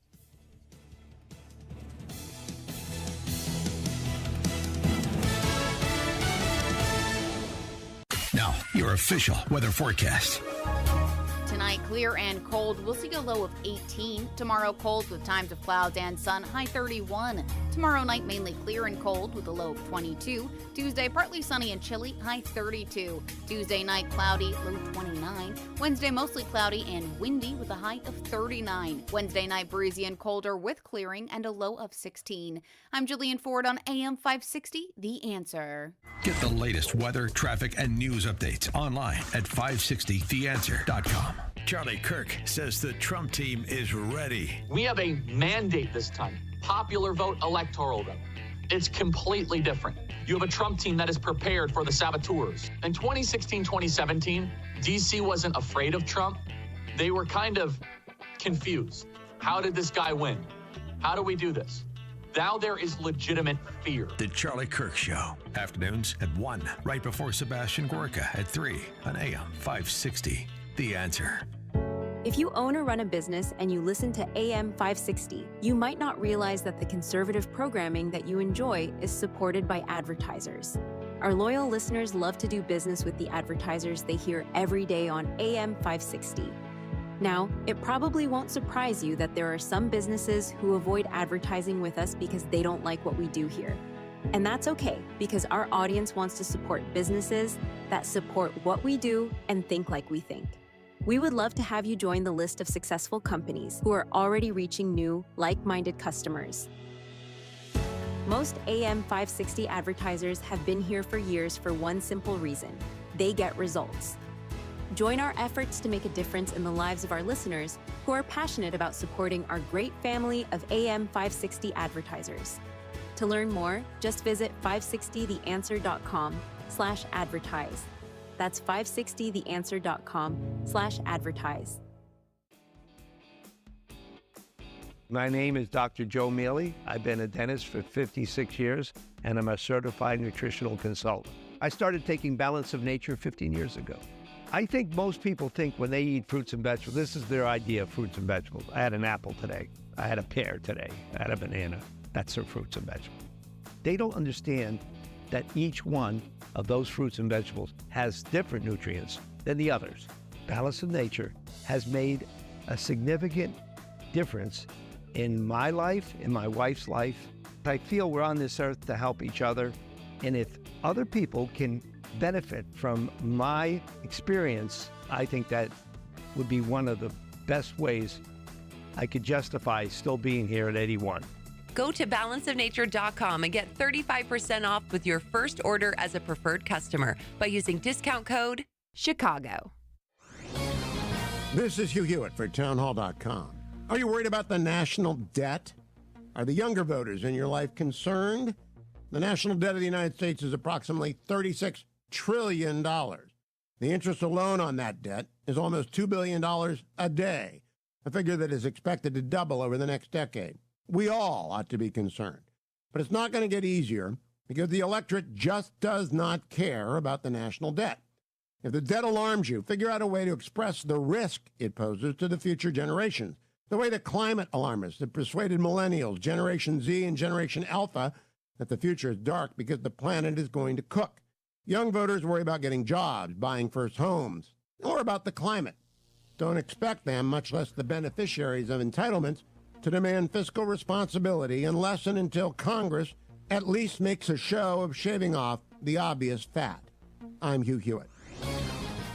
AM 560, The Answer. The following is a pre-recorded program. Welcome to the Center Square Radio Hour for the final weekend of November 2024, Thanksgiving week. I'm your host, Chris Krug. The Center Square and the Radio Hour are projects of the Franklin News Foundation, a 501c3 independent, nonprofit, nonpartisan news service established in 2019. The Center Square Newswire publishes original and taxpayer-centric straight news that focuses on the size, scope, and effectiveness of local, state, and federal government. On the Center Square Radio Hour, our journalists explored their top stories, adding insights to the headlines. We'll also present thoughts on the economy from Dr. Orphe Divangi, PhD economist, and bring you the latest in K-12 education news from our Franklin News Foundation's Chalkboard News team. This week on the Radio Hour, we'll discuss the latest on the border and President-elect Donald Trump's plans for it. We'll hear about the challenges facing the trucking industry in Washington state. And we'll look at Pennsylvania's mass transit funding dilemma. We'll be right back with all that and more in the Center Square Radio Hour. Knowledge is power, and you deserve to know what happens in your state government. That's why the Center Square's reporting zeroes in on state authorities publishing stories that show where your money goes and who spends it. The Center Square gives power to the taxpayer by tracking politicians' use of the people's money and demanding transparency from state-run agencies. This is how the Center Square equips you, the American taxpayer, to hold your state government accountable. Sign up now for your state's Center Square newsletter at thecentersquare.com. Welcome back to the Center Square Radio Hour. I'm Chris Krug. With more on President-elect Trump's border czar, it's Dan McCaleb. President-elect Donald Trump continues his transition, filling cabinet seats and preparing for his inauguration in January. His new border czar, Tom Homan, gave the Center Square an exclusive interview this week where he described the incoming Trump administration's plan to deport an untold number of foreign nationals in the U.S. illegally, prioritizing those who pose the greatest threat to national security and personal safety. Joining me to discuss this is Casey Harper, Washington, D.C. Bureau Chief for the Center Square. Happy Thanksgiving week, Casey. Happy Thanksgiving, Dan. Yeah, and shout out to Bethany Blankley for getting this great interview. I encourage everyone to read it at thecentersquare.com. It's on our homepage. It's a long story, but it's got a lot of good details, some things that, the media is just not reporting on. And so, we learned from Homan in this interview what kind of some of the process, and I believe there's going to be more stories to come on this, but really, how's this going to look? We can talk about mass deportation as the president has promised. And of course, when he selected Homan to be in his cabinet, it was a signal to ICE, to Border Patrol, to America that he was taking deportation and the immigration issue very seriously, because Homan is about as hawkish as you can get on this issue. He is, he's making the case in the media. He's unapologetic about deportation. There's this famous clip that's gone viral recently where someone in the media asks him, well, is there a way to avoid family separation in deportation? And he says, of course, the families can be deported together. He's got that kind of Trump edge, that unapologetic, this is what we're doing and this is what the American people want. And Trump has the mandate right now. He won the popular vote, big win in the Electoral College, and he's using it. So as far as the details, I think, one thing that's, worth pointing out is the plan is going to prioritize deporting, national security threats and violent criminals. Believe it or not, there are plenty of violent criminals that have been led into the country from, countries south of our border in particular that just come in and kind of get a second chance at life, or at a second chance at a life of crime, depending on who it is. And so that's a big problem. As far as the national security threat, Stan, we've talked about this on the podcast and written about it at thecentersquare.com, but I think it's really been underreported on that there have been hundreds and hundreds of people come across both the southern border and the northern border who are on the terror watch list, which basically means they have some kind of ties that are just very suspicious. Maybe their brother is identified as a terrorist in Syria or something like that, where they're connected to terrorists enough to make the terror watch list. It makes them very, potentially dangerous, makes them, of course, means they could be part of a terror network or a sleeper cell or something like that. But we know that there's hundreds of people that come into the country who are on that list. And so that's something that, I think a lot of people will make sense to prioritize. But with that being said, it's not going to stop there. Homan made clear that, there are millions of illegal immigrants, and he's going to try to systematically start deporting all of them, or most of them. And Trump has said, too, he plans to declare the border crisis a national emergency, which would allow him to call up the military to aid with those deportation efforts. Let's just quickly transition, Casey.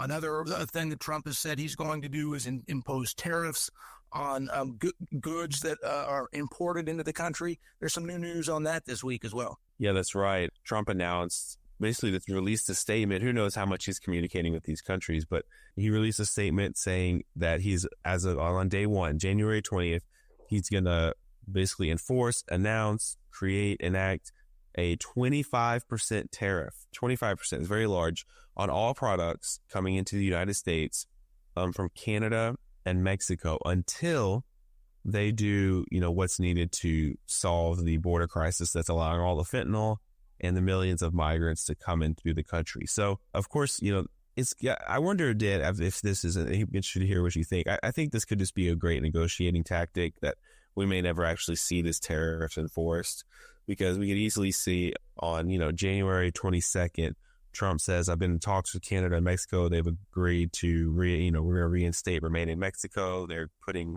their own militaries on the border. We've basically solved the border crisis and there's going to be no tariffs now. Right. He's kind of setting himself up to take this policy back as a sign that he's declared victory on the issue. But if this goes through, it will have huge impacts on Americans, on the North American economy. Yeah, I think there's no doubt that this is a negotiation tactic by President-elect Trump. He is trying to force foreign countries' hands. During his first term, he accused NATO countries of not properly funding their security. And he threatened NATO countries with withholding funding until they ponied up what they promised to pay. So I think this tariffs thing is all part of that as well. One final thing, Casey, before we have to wrap, Special Counsel Jack Smith on Monday requested to dismiss his federal election interference case against President-elect Trump. And the court agreed to do that, but without prejudice, meaning he could bring it back after the first Trump term. Yeah, but that's really a theme of some of these legal charges and investigations, that the DOJ has a longstanding policy of not prosecuting sitting presidents. And so I think that we're probably seeing the last of these dismissed cases, because to prosecute someone who's, 85 years old, was reelected with the popular vote, and who can't run for office again, I think it'll just seem vindictive and be a bad look for the FBI and the DOJ. So I think these cases are probably done unless Trump does something out of the ordinary, which, he does tend to do that. Well, thank you for joining us today, Casey. Listeners can keep up with all of these stories and more at thecentersquare.com. A big thanks to Dan and Casey. You're listening to the Center Square Radio Hour. I'm your host, Chris Krug. With more on the emission standards that has Washington State's trucking industry concerned, we'll now go to Cole Lauterbach. Washington state officials decided a few years back to align with much of California's governmental policies in terms of environmental regulations. The latest edict from Sacramento could see sales of gas-powered semi-trucks and RVs become largely non-existent due to a specific type of quota. Capitol correspondent Carlene Johnson has more on this. What exactly is going to happen on July 1st regarding this, Carlene? A little background first, Cole. As of 2005, states in the U.S. had to make a decision. They would adopt federal emission standards for vehicles of all types, or adopt California's stricter emissions restrictions. So you might imagine Washington did adopt California's rules in 2020, and that's locked in for good unless we go back and change some things dramatically. So that mandate is basically an increasing percentage of zero emission vehicles, whether that's electric or hydrogen. And that's for all vehicles, not just for, cars and light trucks, but, motorhomes, RVs, and eventually, our freight haulers as well. And as of October 23rd, the California Air Resources Board, they're the ones that basically make these rules, right? How many more EVs do we have to have on the road? They amended what are called their ACT standards, and that stands for Advanced Clean Trucks Standards. And that requires manufacturers to sell a certain percentage of zero emission vehicles, ZEVs, and the targets now for the big trucks as of the beginning of the year, which Washington also has to go with, are anywhere from 4% to 7% of all new sales of these big rigs have to be these zero emission vehicles. Now, what happens then? I mean, because what you're saying is essentially that they must find buyers for these, products before they can actually sell gas-powered semi-trucks and RVs, which are obviously much more popular. What then happens if a dealership is, they hit March and they've sold one, electrified semi-truck, and they've got orders for 30 gas-powered trucks? What do they do? Right. And that's where there's some gray area here, because according to, Washington Department of Ecology, there is going to be some wiggle room.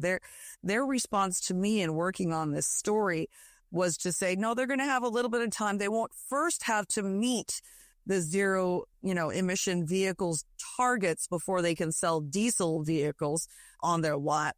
But that's not at all what the legislation says, according to the CARB, the California Air Resources Board.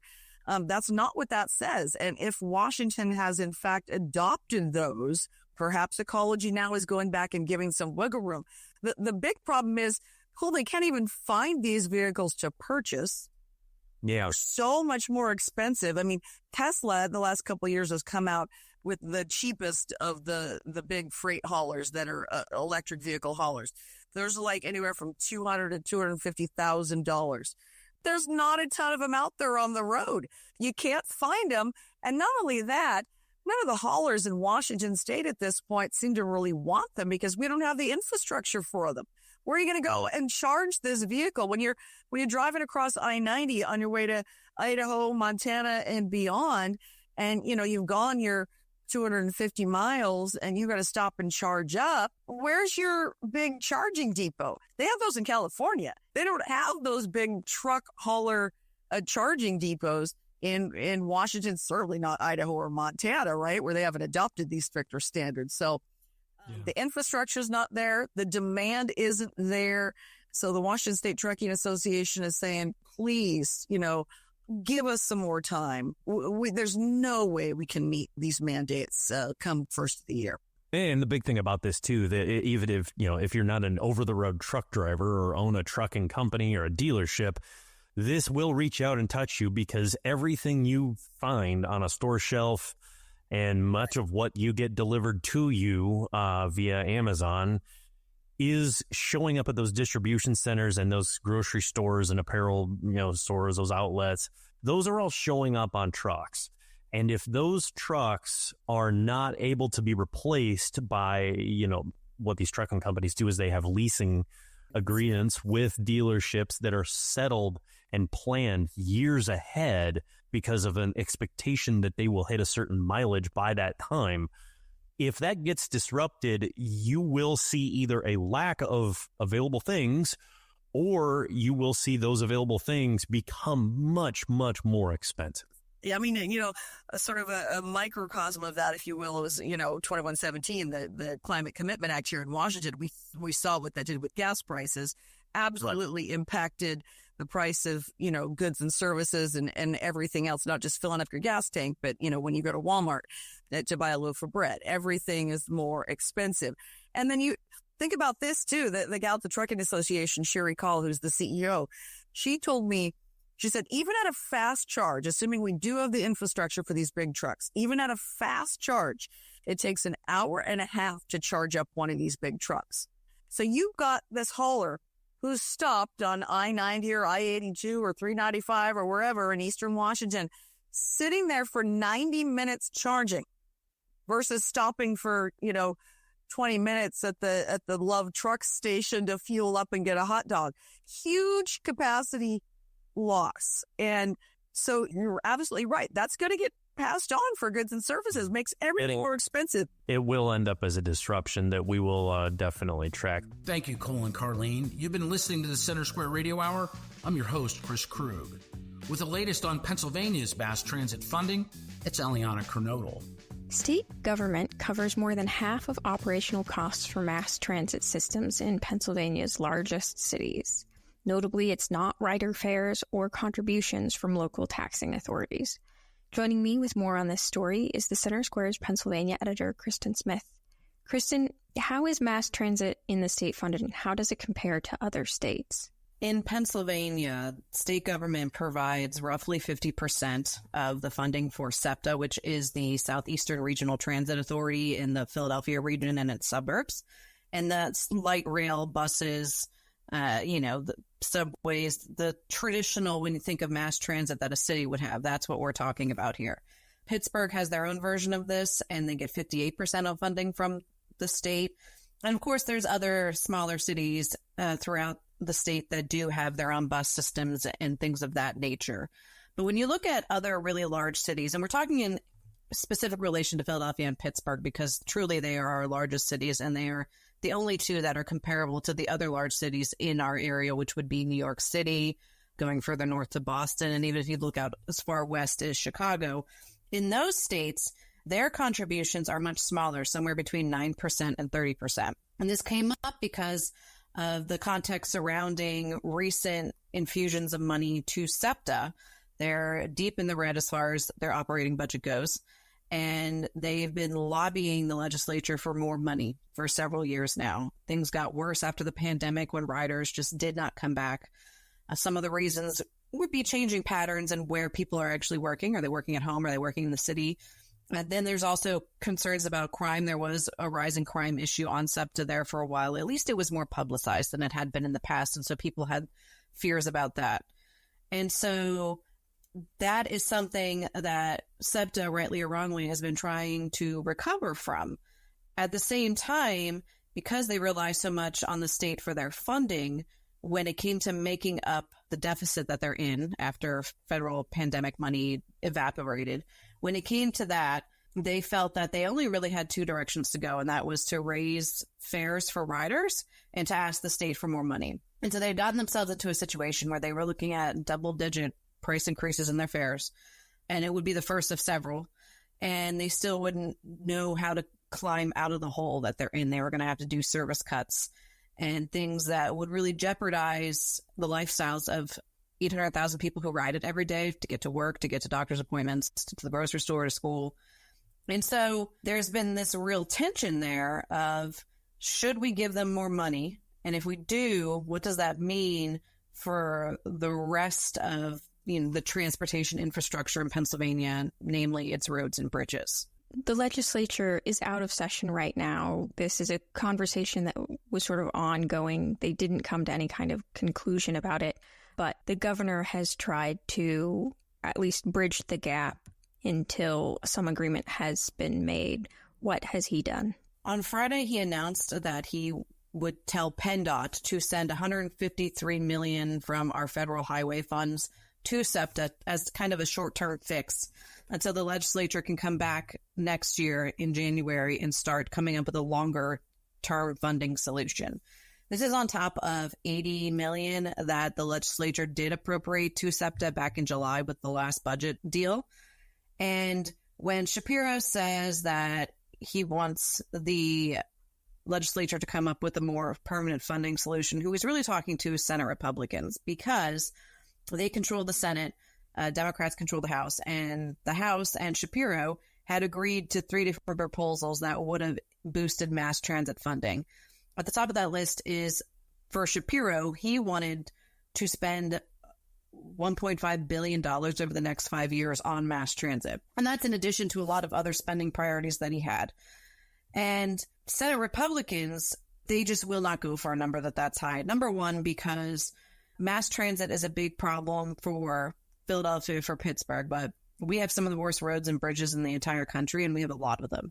And so when you spend all that money on mass transit, you don't leave a lot left to take care of these other roads and bridges. And you're asking everyone across the state to subsidize these mass transit systems that they will never use. And is that fair? So that's their number one gripe there. The second thing, too, that they point out is that it's a fairy tale wish list that he came out with. SEPTA had the strange decision to base their entire budget on it, so that when that money didn't come to fruition, they were in a very precarious position. And Senate's position is, well, that's not anyone's fault except SEPTA's. And so while they're open to helping them out and finding a different funding solution, there's no way that they're going to agree to what the governor wants or what other Democrats want, which is a significant funding boost and ongoing. The other thing that's at play here is the fact that it's not that Senate Republicans just don't want to spend money ever. In fact, they really came off of their hardline fiscal conservacy stance when it comes to education funding. And in the last 2 years, since Shapiro has come on board as governor, we've increased public education spending by over $1 billion, close to $1.6 billion. And those are historic funding increases year over year.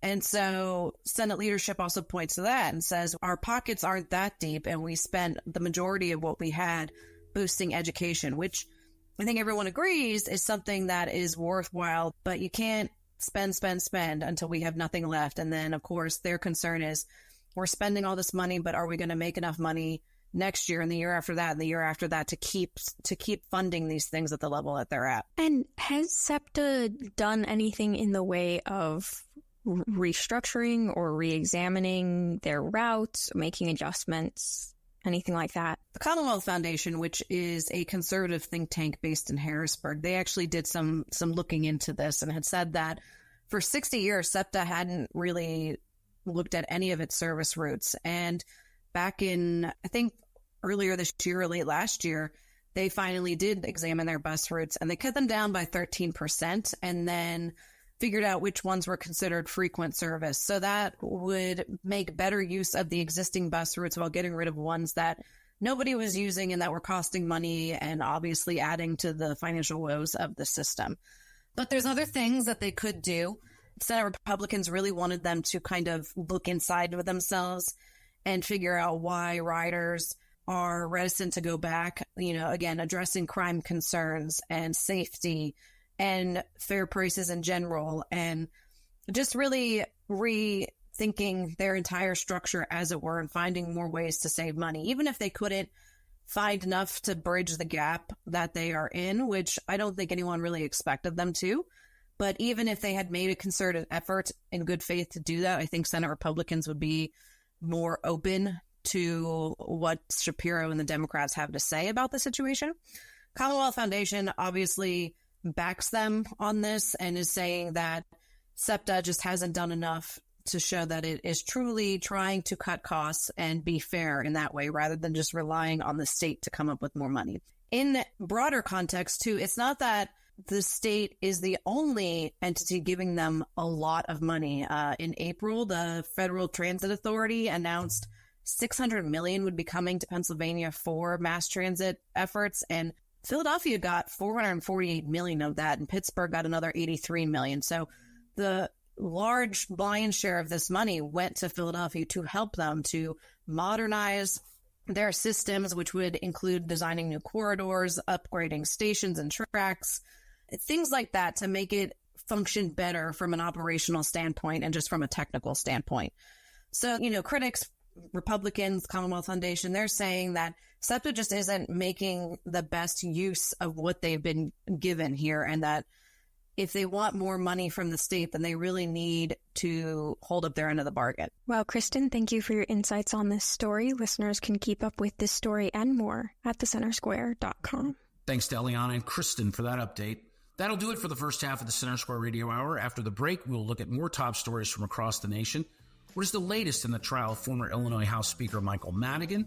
What can Trump's education secretary pick tell us about what's to come? And what's the cost of a Thanksgiving dinner compared to past years? All that and more when we return on the Center Square Radio Hour. Larry Elder sees a huge swing from Trump. Now, Trump has pledged to declare a national emergency for mass deportations, and the left is going absolutely crazy. Legal experts say they expect significant challenges to that. No kidding. The argument that Trump is making is that this is military because we are being invaded. So I think ultimately he's going to be vindicated. The Larry Elder Show, weeknights at 8, right before Sean Hannity at 10 on AM 560. The Answer. This is a Fox News alert. I'm Paul Stevens. Breaking news. President Joe Biden has pardoned his son Hunter, sparing the younger Biden a possible prison term for federal felony and tax convictions, reversing past promises not to use the powers of the White House for the benefit of his family members. Mr. Biden had previously said he would not pardon his son or commute his sentence after convictions in the two cases, one in Delaware and one in California. Meantime, reaction to President-elect Trump's pick of Kash Patel to lead the FBI. Texas Republican Senator Ted Cruz. All of the people pulling their hair out are exactly the people who are dismayed about having a real reformer come into the FBI and clean out the corrupted partisans who sadly have burrowed into senior career positions. Ted Cruz on CBS's Face the Nation. Many Democrats are not happy with that nomination. America's listening to Fox News. If your approach to everyday aches and pains is to mask them, feel better for a few hours only to have the pain return and then repeat the cycle all over again, it's time to try Relief Factor.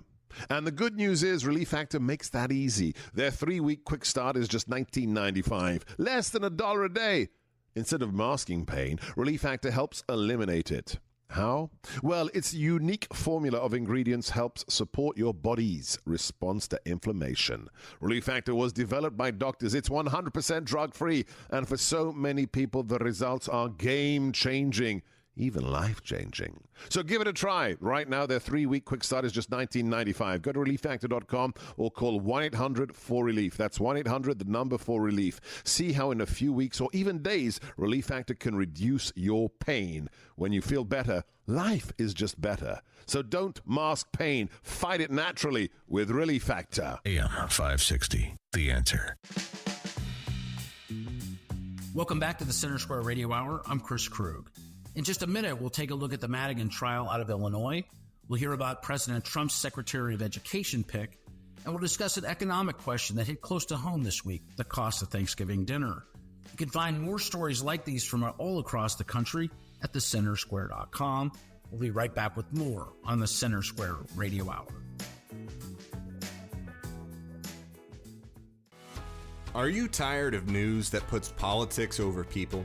At the nonprofit Franklin News Foundation, we believe in putting people over politics by delivering nonpartisan news and audio content that serves you, the American taxpayer. With Franklin News Foundation, you can read fact-based, state-focused news for free at thecentersquare.com. You can listen to civil, balanced conversations between policy experts through our podcast network at americastalking.com. Or you can get in-depth news on K-12 education spending, curriculum, and school safety at chalkboardnews.com. It's all free through Franklin, where we put you, the American taxpayer, first in every story, episode, and conversation. And it's only possible through our supporters. Together, we can produce content that puts people over politics and brings Americans the news they deserve. Become a supporter today at franklinnews.org/donate.